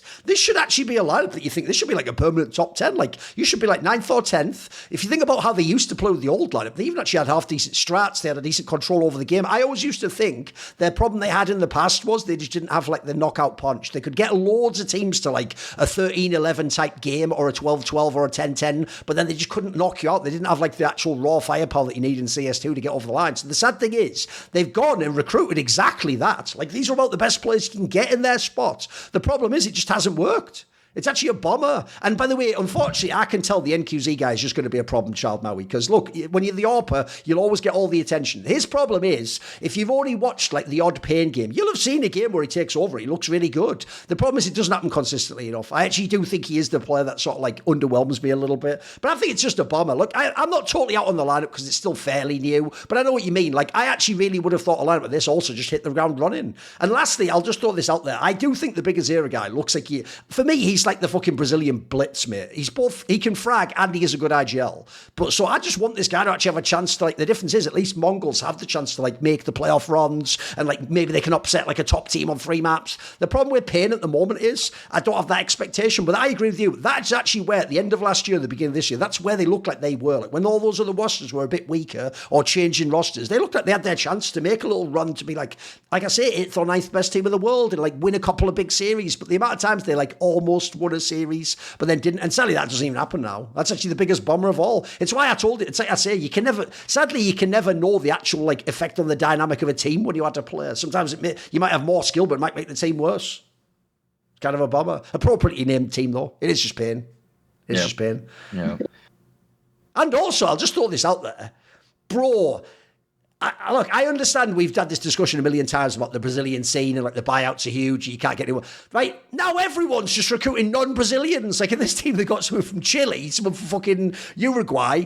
Furia themselves are like getting people from Kazakhstan and like, what's going on in Brazil? Are we all just like separate? We can't ever be on the same team anymore. I don't get it. It's just fucking weird, isn't it? It's one of those ones where the mystery will never be explained. Oh, and actually, I'll throw this out there as well. Here's why it's a bomber for Big Azera. Because I feel like Big Azera's stuck in that snappy spot where you're always treading water. Think about this, like 2 years ago, mate, he used to have a very similar team when he had Zevi and Skulls. Those were like, up-and-coming play. But then they just went elsewhere. Like, he never gets to actually build on, he never gets to like compound like what he's done in the game. He always gets reset Sisyphus style to the bottom of the hill. He has to push a new boulder up because I think it's actually a bomber. I think the Big Azera guy is actually really good, mate. I've seen him play loads. I've seen his teams play. He actually looks like he should be like the Fury or MIBR, IGL or something, mate. He looks really good. I think that's where like when obviously they got Davideus on the team. I remember I guess it would have been was it Last Bounty was the first time we saw them play.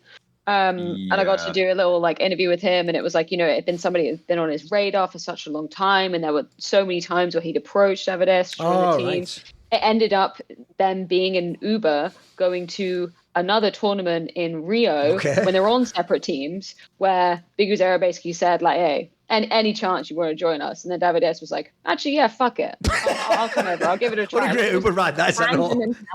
Don't sleep your team. Yeah, fuck it. Why not? Literally. Wait, that was when he's on Red Canids? That's the story? On Red Canids, yeah. Oh, okay. I was so confused. Okay, wow. I didn't know that story. Okay. We were on separate shifts at Bounty, Maui. You were on the night shift, as always. Night shift. Yeah. They just put me with Vu for comical effect.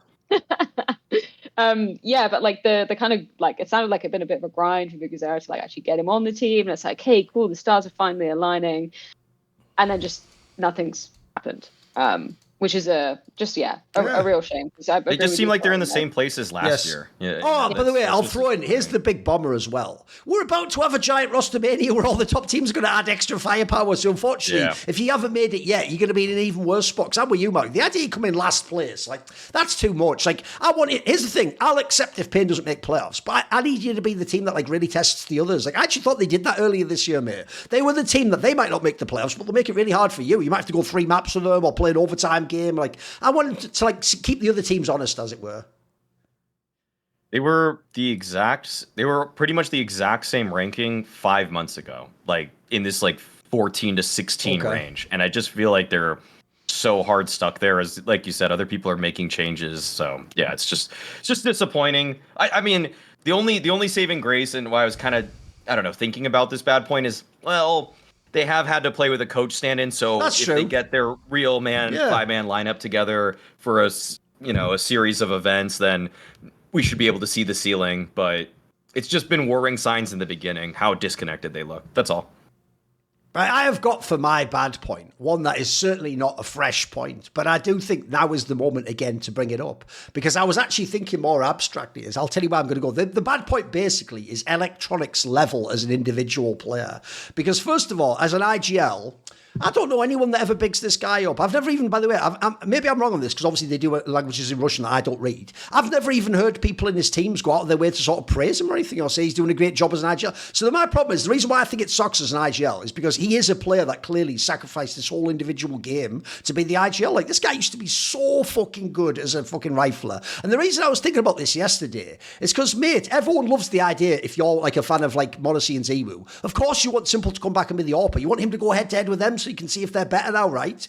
Imagine in the modern day, think about like CS2, the old Electronic from Na'Vi, just the rifler, CS2 would be his dream game, mate. He would dominate the T side of that. This guy used to, back in the day, like when it was CSGO, just like running Ivy on train and just double headshot people with a fucking AK. Like, this guy was the ultimate baller. Like, I feel like if you put this guy in this era with the exertions, it'd be so sick. That's like the rifle equivalent of bringing Simple back to play the AWPers and see how they do. So when I look at his career, I just don't get why he has to be the IGL. Like, I don't understand it. It's like the same, for me, it's very similar to the Twists one. I'm almost certain if this player gives that roll up and goes back to being, like, I'm not just a rifler, but I'm like a star playmaker type rifler, I think he would be really good. And I would just love to see it, because right now, that is one of the most underwhelming parts of VP, is the IGL and Electronics individual. By the way, his stats are absolute dog shit as well. It's not even like, at least Twists was like fragging while he IGL'd. The stats on Electronic are really fucking bad. And even, by the way, on T-side, where I actually think he used to be one of the most powerful T-side pieces in the game, when he were Boomiches and Zeuses of the world were IGLing him. So I think it's just a bomber, mate. It's just a bad one for me, because it's one of those ones where it's one thing to diss a player who's playing badly. I think people like this, like, they're choosing to like limit themselves by trying to do this bigger role that, at least for me, I don't think he made it, mate. Like, if there's one thing I look at VP, it's not the fucking IGLing that I'm giving him any props for. That seems like one of the worst parts of their team. In fact, isn't the worst part of their team? They have no T-side, pretty much. Yeah. No, 100%. I love that you bring up like the Twist comparison, because I get the same feelings like looking at that. I'm just like, man, like I really enjoy watching you play. I wish you the best, but like I just feel like this is the wrong move for you. Side note as well, when you're talking about like the teammates, I don't even think it's a case of like not even be able to hear them say anything positive. Genuinely, every time that I've spoken to VP, they just don't say anything about how Electronic falls. Like, it's trying to get blood from a stone. Right. So, like, back at one of the blast events was just like, okay, cool, I've got, Flammer split. Okay. Or basically all the guys, and I'm asking them the same questions, like, can you describe Electronic's cooling style, or that sort of stuff. And the only answer they could really give me was like, just watch the game. I'm like, no, I want to hear it. Well, I love this. That sounds like such a neutral comment. That could be interpreted in any way for it. That could be like, just watch the fucking game. Hey, watch the game. If you watch the game, you'll find it. I love the way if you change the inflection, that completely changes what that statement means. I love it. But it was really frustrating, like, because you want to try and build a story about these teams. You want to. You want to give something, right? Like you want to hear straight from the horse's mouth about maybe how he's treating the players off the server. Like, we don't just get to understand everything from what we see in the game, but it was like, there's only so many times where you can double down, triple down on a question.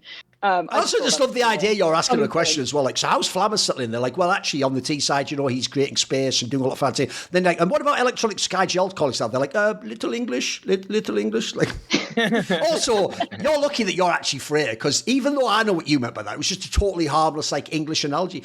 That the title on like all those Russian Telegram groups now would be a badly translated thing, like Richard Lewis calls Electronic a horse. That would be like the fucking, because you were like from the horse's mouth. That's actually the sort of thing for real, by the numbers we used to get in trouble with all the time. Like, by the way, if you don't know, that's actually how who was it? I think that's how Overdrive I think it was maybe even how Overdrive and Richard fell out, was when Richard said something like, there was a thing where when Na'Vi wasn't doing that well with Blade as the coach, they just did like a performance where the problem was that I think the picture on HLTV was Blade, and they just did like a bad performance or something, and Richard just quoted it and did like a clown emoji. So they all took that as like, he's calling Blade a clown, which is like, he wasn't even doing that, by the way. And that became a whole thing where they're like, you called Blade a clown and said he'll never win in the game. Like, they did one of those ones, so it's all good. No, that's not what we're doing. We're bringing it back.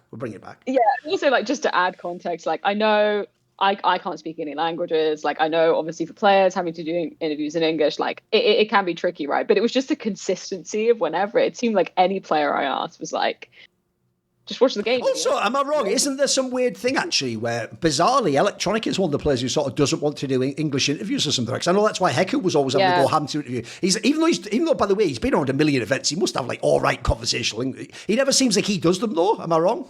He's super eloquent. But... Yeah, he's done, like, he does it only when they win. Right. From what I've seen, I've only been able to catch him when they win, and then that's it.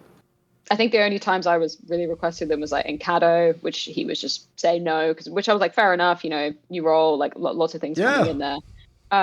But yeah, it is a consistent trend for him to just say no to interviews, which, like, you know, everybody's entitled to do that. Sure. There's no agreement with teams anymore that they have to do these interviews. But I think sometimes you got to give it a little bit, right? Yeah. And I always say this, if you're a coach or an in-game leader, I actually think it's imperative when you're losing that you do the interview, because you can play defense, as I say. Like, you can give like a good reason why, or you can give like a framing that makes it not seem as bad, or you can protect a player who played badly and, you know, it was my fault with the call or whatever. I even think on that angle, it's got like an added value to it that people see it as just like, they're trying to catch me out and make me look stupid. It's like, no, but if you're really skilled, you can actually play ours. Like, we can only ask so many things on the fucking broadcast. Like, we can ask a spicy question, but you can always turn it back on us. I always tell people, you have the mic. You can say whatever you want now, mate. You can make us look stupid if you want. Like, so I think players actually underrate. Like, put it this way, I think that's even part of this problem. I have no clue what Electronic's thinking about the team as a way he thinks he's out. At least people like Twist did the interviews, mate. They gave their thoughts, even if we made fun of them. True, we did. The VP just have the most overly complicated style for a T-side with almost no payoff. That's my big problem with them. They'll try to do these really layered strategies where they get map control, they like hold the space, they use like two guys to try to reclaim something else, and then inevitably, because they're not playing bots that are standing still, there's something that's going to go wrong, and when something goes wrong, it feels like everything just falls apart. The way I described it on the desk is that you're building a house of cards with the window open. You're just inviting a disaster, I like that. And you're trying to make something that's so meticulously created, but it's also barely even worth it. Like, the crunches aren't even that sick when they pull them off. It's like even a really good T-side round from Virtus Pro to me just is like, oh, okay, you just pulled off the same crunch that I would see a lot of other teams do, but you just kind of wasted 30 seconds on the clock to bait nades, but your players were in positions that were hard to isolate angles. Like, I'm trying to think of a good example for this. I think Ancient's probably the best, where they just will take mid, then they'll leave guys kind of at the bottom of mid, then they'll try to take some space towards cave and like the B lane area, and then they like come back, but then they evacuated mid at one point that I couldn't see, and then they just go back to mid with like an A lurker and try to split A, and it's like, you did, like, it's like this. You're inviting so many points of failure in a strategy by trying to do absolutely everything in a round possible. And so many teams now have just, like, cut off a third of all of the things that you used to do because you don't need to. You just don't need to. I think HooXi was the best example of that in my eyes, where, hey, I have Nico taking banana. Why don't I just exec B on Inferno? And for whatever reason, it's almost like if I watched Electronic as an IGL in that same place, oh, yes, of course we have banana, but now we need to reclear bracket. Now we need to pressure arch side. Now we need to make sure apps is clear, and then we'll go back to banana. Right. And it's like, you could have just done this from the beginning. Like, you never needed to go through all these extra steps to just eventually reach the same goal. Yes, I understand that proper CS involves pushing, pulling, taking map control, but it's almost like the whole game is map control, and he's afraid of taking the last step. It's like, Electronic is the kind of guy that's like going through all the processes of like he's trying to like find out like the perfect way to like flirt with this girl and like try to come out.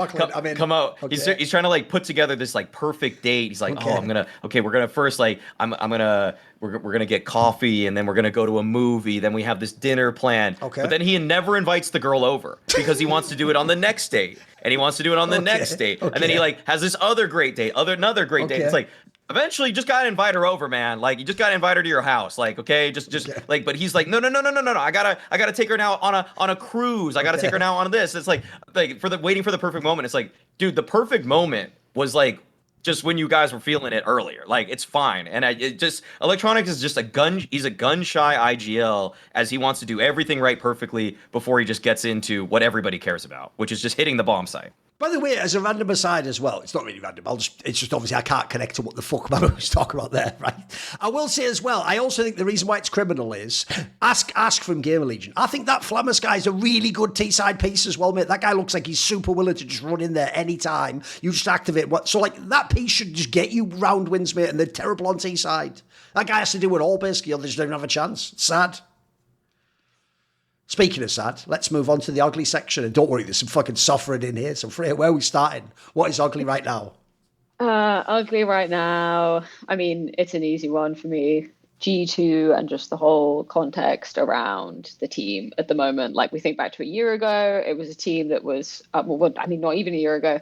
It was a team that was up for, trophies. They were always in the conversation, being a top team, and just the like epic fallout from that, right? And I can't help but feel most sorry for Malbs in this whole situation because, like, obviously he's not been performing up to par, but he's not being put in perhaps the team that he thought he was coming into. Like, I'm going to remove the Nico context of that situation because I think even at that time, like when he was brought on, I think it was just before EWC, it was like obviously with the role clash, and there was that whole discussion about, Nico could go somewhere else. So I think Malbs was probably aware that could happen.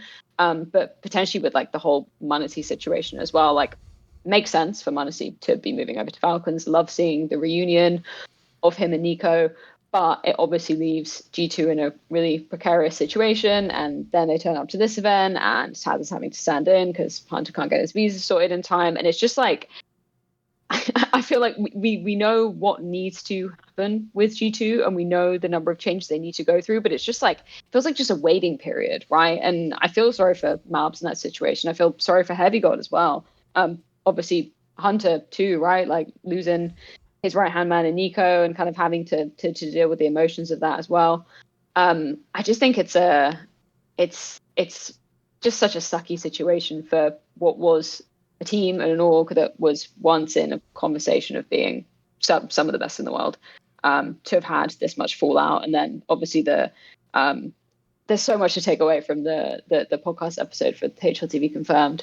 But just the whole idea about like building a team around m0NESY when I don't know whether you could be so obtuse to thinking that if Nico leaves, m0NESY isn't going to be interested in following him, right? Like one of the GOAT riflers of all time, leaving the team and one of the best AWPers we have at the moment, why would he not be enticed to be moving along with him? So to think that, I don't really know what G2 could have done to have m0NESY stay, but just like the fallout of all of those kind of things at once, then arriving to a tournament where you got to have Taz play, like no shade to Taz, he's got to do what he's got to do.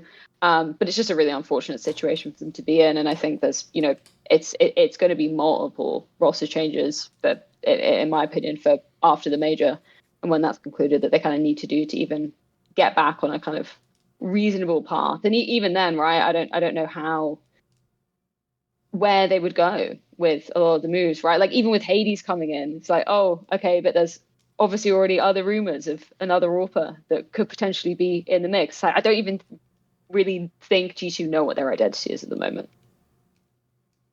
They're in a really rocky transition period, and it looks so bad because they were a world contender just 5 months ago.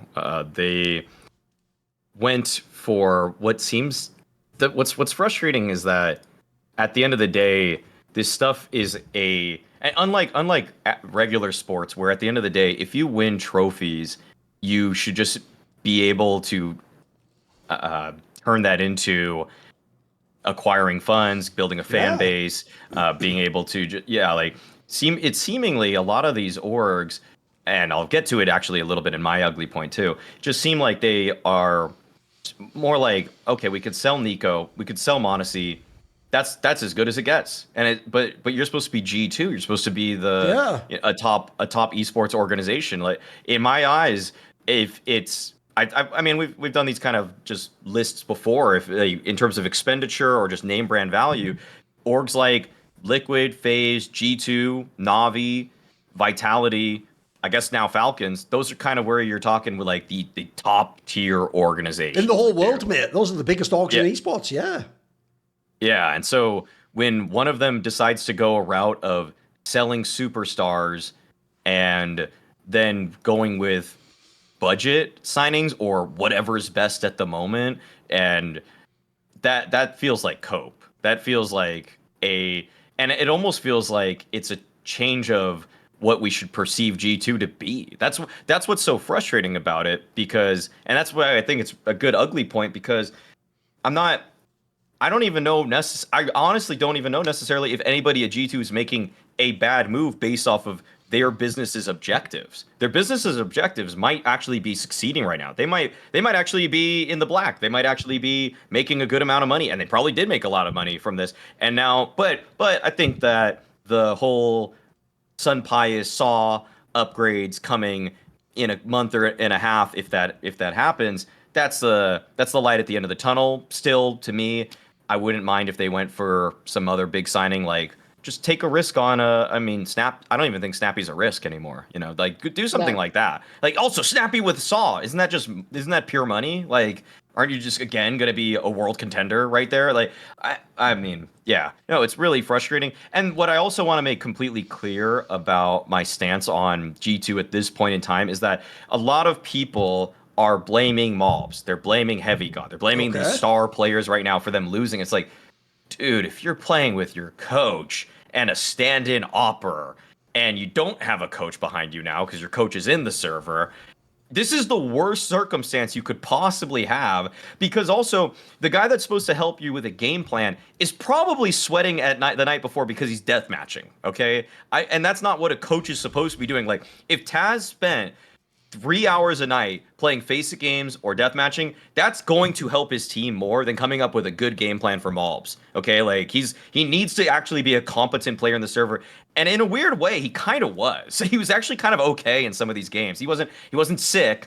but he actually contributed in winning rounds and he was pretty clutch. Like, I couldn't believe watching some of the games versus, I think, Big and M80. It was like he was winning 1v1s, 1v2s. Like, that's more than I can expect. If he's putting up above a 0.8 rating for the event, I'm kind of happy for a coach, and that probably involves a lot of time for just upkeep on your own individual ability. So I blame that maybe we're not, like, okay, I can't actually, I take it, I might have to take it all back, because I did listen to the G2 CEO at this point, and I don't think he knows what's happening. So maybe I don't give any charity on this whole topic now that I really think about it. Right at the end, he's about to just give some clemency. He's like, actually, you know what? Kill him even faster. Detail. Let me throw the switch. Fucking hell. I thought you were going to give him like the state of execution there at the end. Like, the fuck?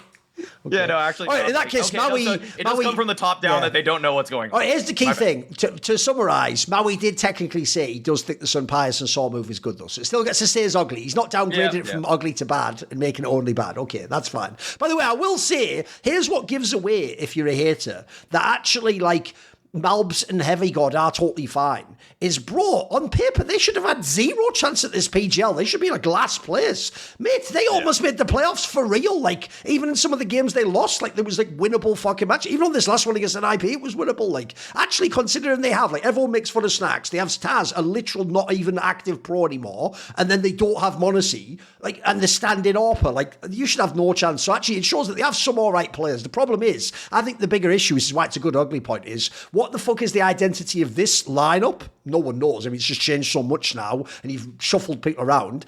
And then two, the org, because I'm with you. The most alarming thing, I kept making this point earlier this year when I knew MonteCristo was going, but people didn't seem to pick up on it. The alarming thing isn't that Nico chooses to go play in Falcons. You know what? He's maybe at the end of his career. Maybe he wants a big check. Maybe he wants to play with Sonic. Maybe he wants like one of the people that, you know, was beating him over the years. That one makes sense. The problem is when you add that Nico's going and then MonteCristo goes. MonteCristo isn't at the end of his career, mate. That's the player that you never ever let leave. And in fact, if he leaves your org, you should almost for real need to know why he's leaving. Because essentially my question to G2 would be, how is it possible you had over a year where you knew Nico was going to leave? How in 1 year are you not able to get any game plan that can convince MonteCristo to stay? There's no player you can sign. There's no coach he wants. There's no like, bring this guy as an IG. Come on, again, you are G2. Like, you are one of the biggest orgs in the whole world. And if you know how they are in other esports games, you should be look, you're not going to be Falcons, you're not going to spend that much money. You should be the destination, though. Like, you should be where people want to end up to play, and that's where, and the idea is, if you join a G2 as a MonteCristo, you only leave if essentially you don't believe in the project. So to me, I think the Nico one's fine.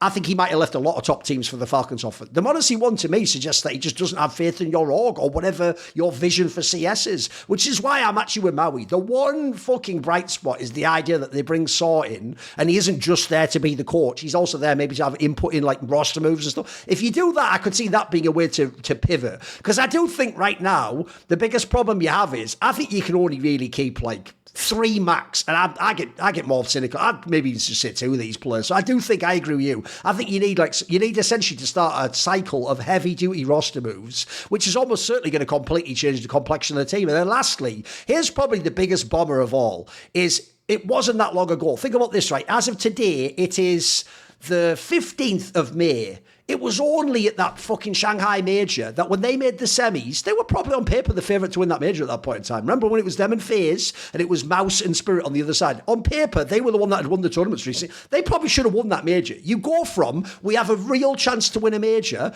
to at the next major, we're just some also run that has 0 chance to win. Because that's one thing. It's one thing if you do the cycle down. It happens in sports when a great player leaves or you've just drafted a new player. But I at least like want a chance you could win. Like, I tell you what, even this last lineup with MonteCristo, it never really should actually have beaten like fucking, probably even won against Falcons or whatever. But you could at least win a match. You could have a big game or something. The problem now is I don't know what the identity of G2 CS is. It's not a place where big names go to play, etc. Like, even teams, like, it's not even like FaZe signed the biggest players in the world, but that, in your brain, you're not as surprised when FaZe does a big, wow, we're getting simple, or we're getting elites. Like, you do expect a big name will go to FaZe. Why doesn't that happen to G2 is my question.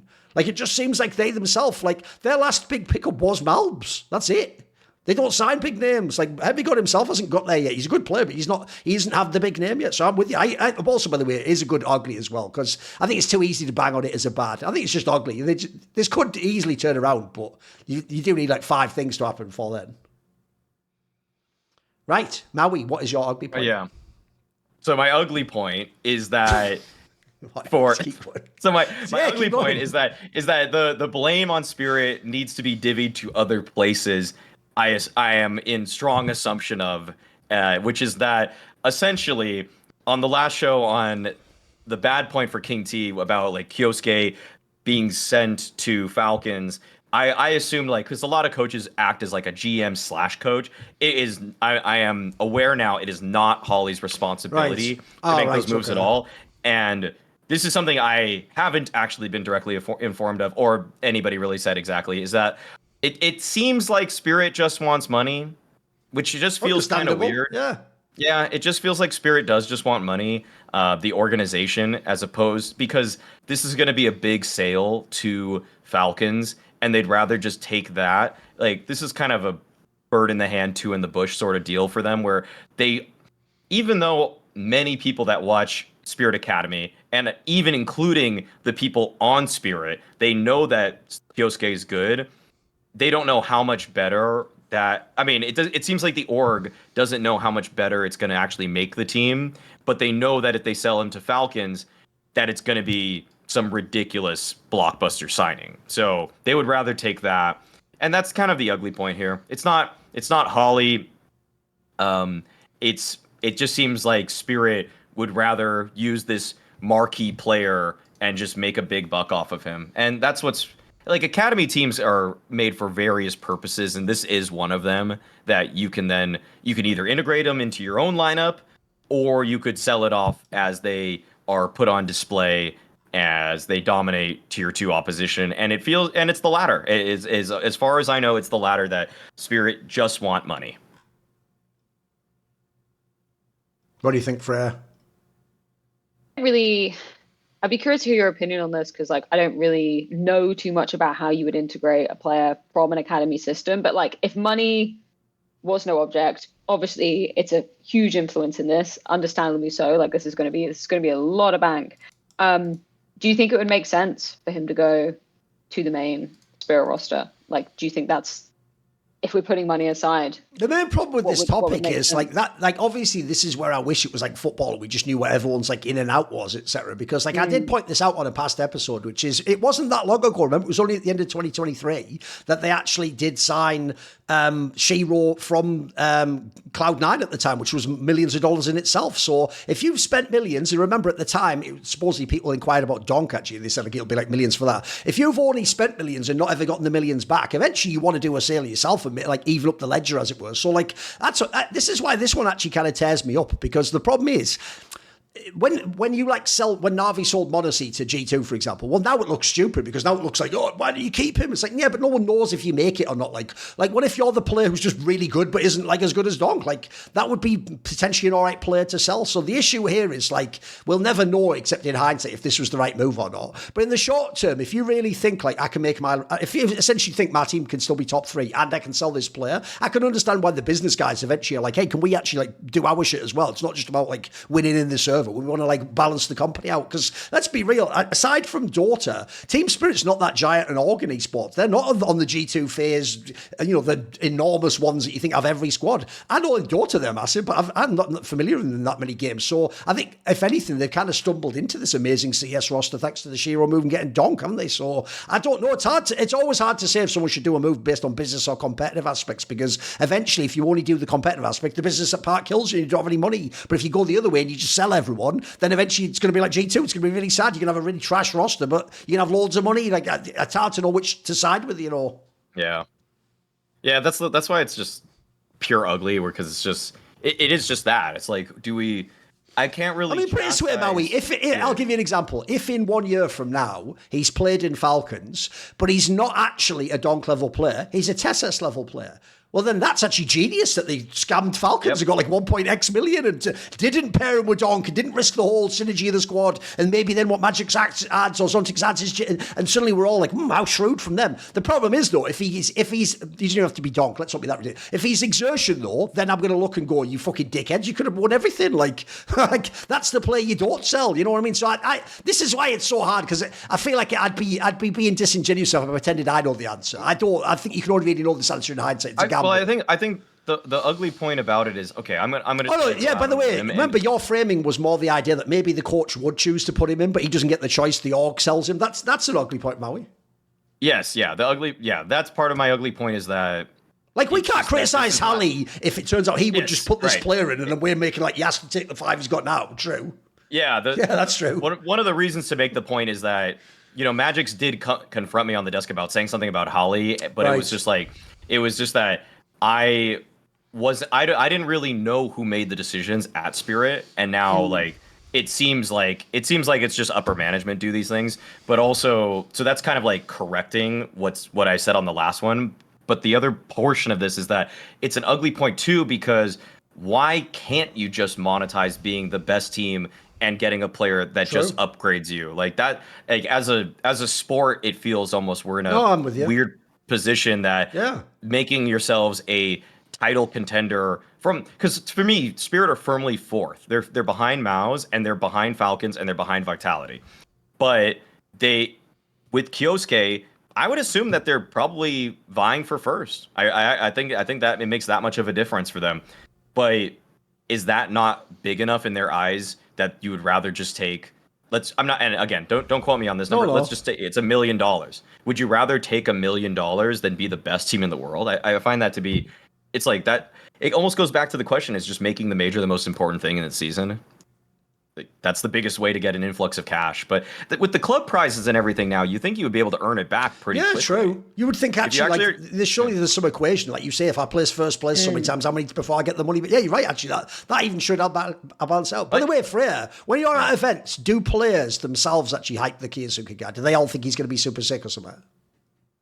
Yeah, I haven't really spoken to too many people, just because obviously Spirit weren't in Melbourne, which was the last event that I did. True. So it wasn't really too much of a conversation topic. But from what I have heard, like people are, I guess it's so tricky, right? Because we can be pulled into these, like, there are the situations where you have the Donks of the world, the MonteCristo of the world, where like they do live up to that expectation, like and even surpass it, like miles surpass it. But then there's been other players, I'm not going to name names, but like, that we kind of come in with that same, could it be another Prodigy? And then it just doesn't. And then you've kind of, I think it's almost sometimes unfair framing, because you kind of put them up to this expectation that they haven't even shown that they can match. Yes. We've just placed this upon them.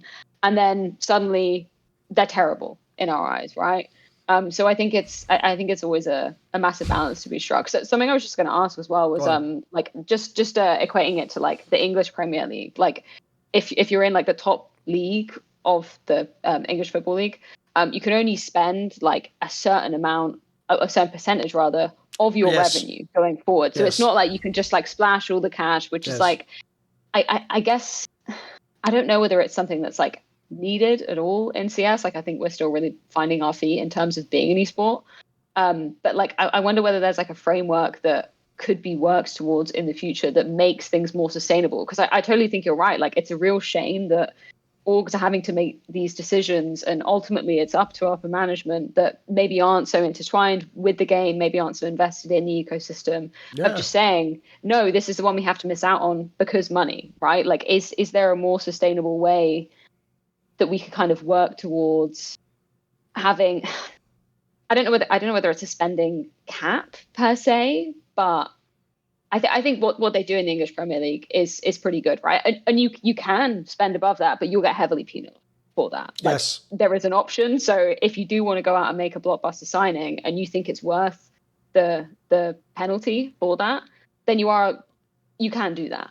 I just think it's an interesting discussion. Put it this way, as obviously technically Flashpoint was sort of like a pseudo attempt to do like a franchise league like an NFL or something like that. I will say that is a classic component, because essentially whenever you do a franchise league, what you're doing essentially is sort of a cartel. You get a group of big teams all agree to play together and agree to the same rules, and because they collectively agree to the rules, a classic one is what you're describing now. I can tell you they've just done this in League of Legends. In League of Legends, they've put salary caps on, for example, like Korean League of Legends, because what they didn't want was every single off season, like the biggest Chinese teams would for real be like, I'll give your player like $7 million if he comes to my team. And the problem is eventually like that's like impacting like the competitive aspect of how good Korea is. So what they did is make like salary caps, but they always put what you're talking about in. You can still, if you're super rich like Falcons, you can pay whatever you like. It's just once you go over a certain amount, what they do is you basically pay like a tax to the league, and then they spread that among your rivals. So the idea is eventually if Falcons spends all the money in CS, and we had this, it'd be good for people like G2 actually, because then they'd get their little cut even if they didn't make the sale, as it were. So like you can do that aspect. Put it this way, if you want parity, you do what. That's why American leagues tend to have things like that, or like where the bad teams get the first pick in the draft. It's about ways to make sure one team doesn't get way out ahead and never get caught, and then the other team doesn't stay in the doldrums. But it is tricky. By the way, I'm with Maui though. I know why. I actually think his framing, you have to remember the original framing was he since it seemed on the last episode, at least based on what Magic said, that they think he was dissing Hallie. He's essentially saying this isn't Hallie's fault as far as he knows. Because I'm with you, Maui. Like, if it actually turns out secretly Hallie was like, can I just please have the kyousuke guy? And they were like, no. Well, then it's harder for me to gauge like that it's his fault that they're not winning tournaments after that. Is it like, sounds like he wanted to do the right move. And then lastly, I'll just throw this out there because I've said it a million times over, but I think it's actually one of the most tragic parts is like low key. If Zontix actually gets kicked out of, are you ready? Here's the statement right now. Play.gg, get ready. If Zontix actually gets kicked out of fucking Spirit, and he's not going to now apparently for kyousuke, then the person to blame is fucking Vu. Because I'm not even joking. If he didn't make that video, Maui, which shows that he doesn't aim at the head, the problem is if you tell me I've got this up and coming play, it's fucking sick. Oh, look at all these headshots, and then I just want Zontix play, even though actually, by the way, right today Zontix is a more well-rounded play, polished. The problem is I pick the player who shoots people in the head. That's just too easy, isn't it? Like you made that one too ridiculous. You made it too absurd. For fuck's sake. Why is that real as well? I hate so badly that it is real. It's like, by the way, the only one that is worse, and this is the only person who took the heat off Zontics briefly, is the Calyx one. The Calyx one was even worse, where he was aiming above their head and then using really good aim to bring the crosshair down and shoot them. It's like, just put it on their head. Just put it on their head for fun. So anyway, that doesn't help. Last topic of the show, I think it's quite an easy one to end with, though, is obviously on this show, we have ourselves played our own VOO-type role in bigging up the career of one Ash from GamerLegion. But the reason why I've picked GamerLegion for my ugly point is the trajectory of GamerLegion. Because if you went back in time, like 2 events ago, everyone was fucking loving this team. Rightfully so, by the way. They're like a team where they always like perform better than the name value. By the way, all their pickups for the last year are fucking unbelievable. You're like, where did they get these guys? They had the Flammers guy, he looked really good. Now they have the PR guy, he looks like, by the way, he should probably be in like a G2 one day.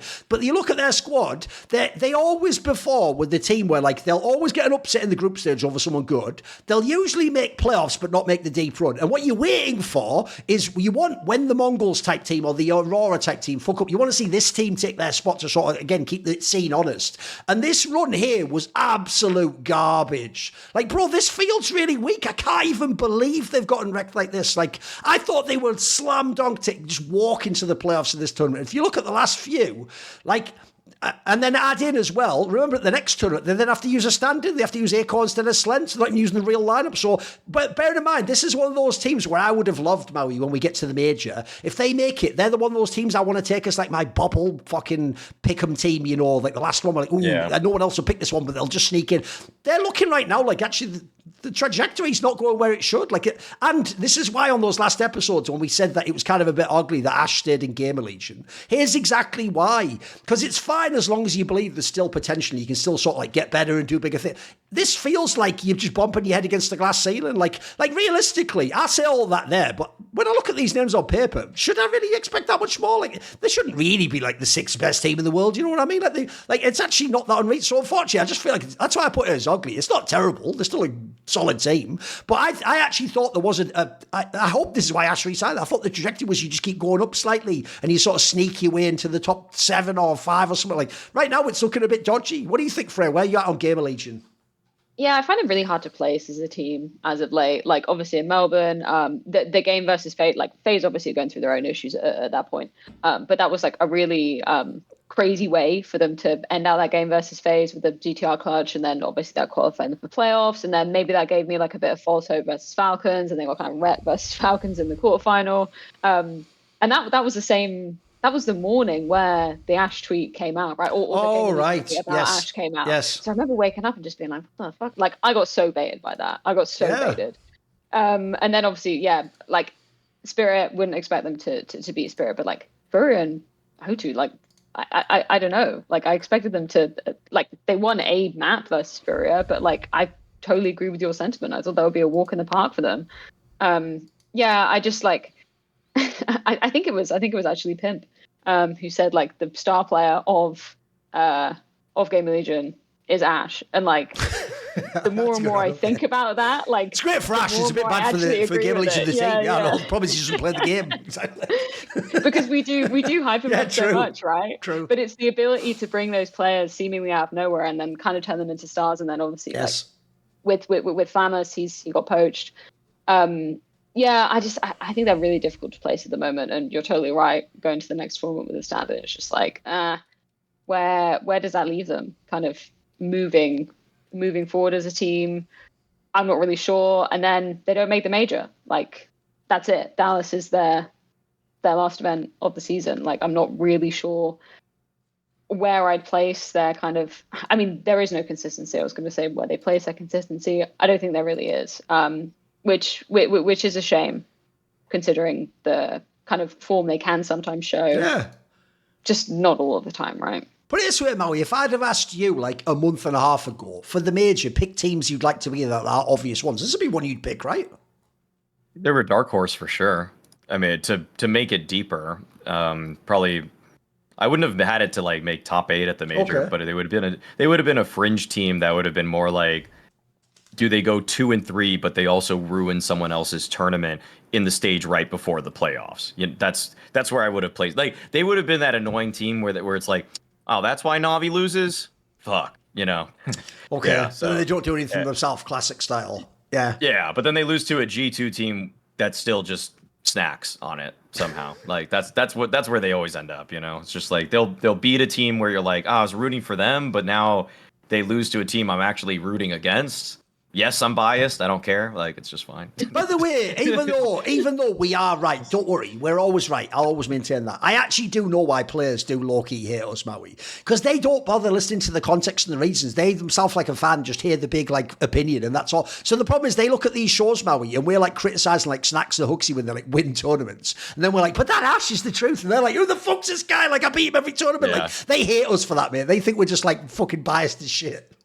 That's why Nico's like subtweeted me maybe a few times now. Just like he'll just hear like, wait, you didn't put Taz in your top 3, but you rate you rate I don't even know who I would rate recently. You rate JT as an IGL. What does he want? You know, it's like. Also, by the way, I do find it funny that like fair play to Magix, he's just like running defense for his boy Hallie. What I don't get is like Magix, you must have a really selective choice of which episodes of Snake Banter, because we dissed the fuck out of you as well, mate. Why don't you come for him on that? Like basically, like spoiler, we do think you should be kicked from that team. The problem is it was a bit awkward when we were on that episode. We had to be like, well, what could happen? I don't know. Like I would.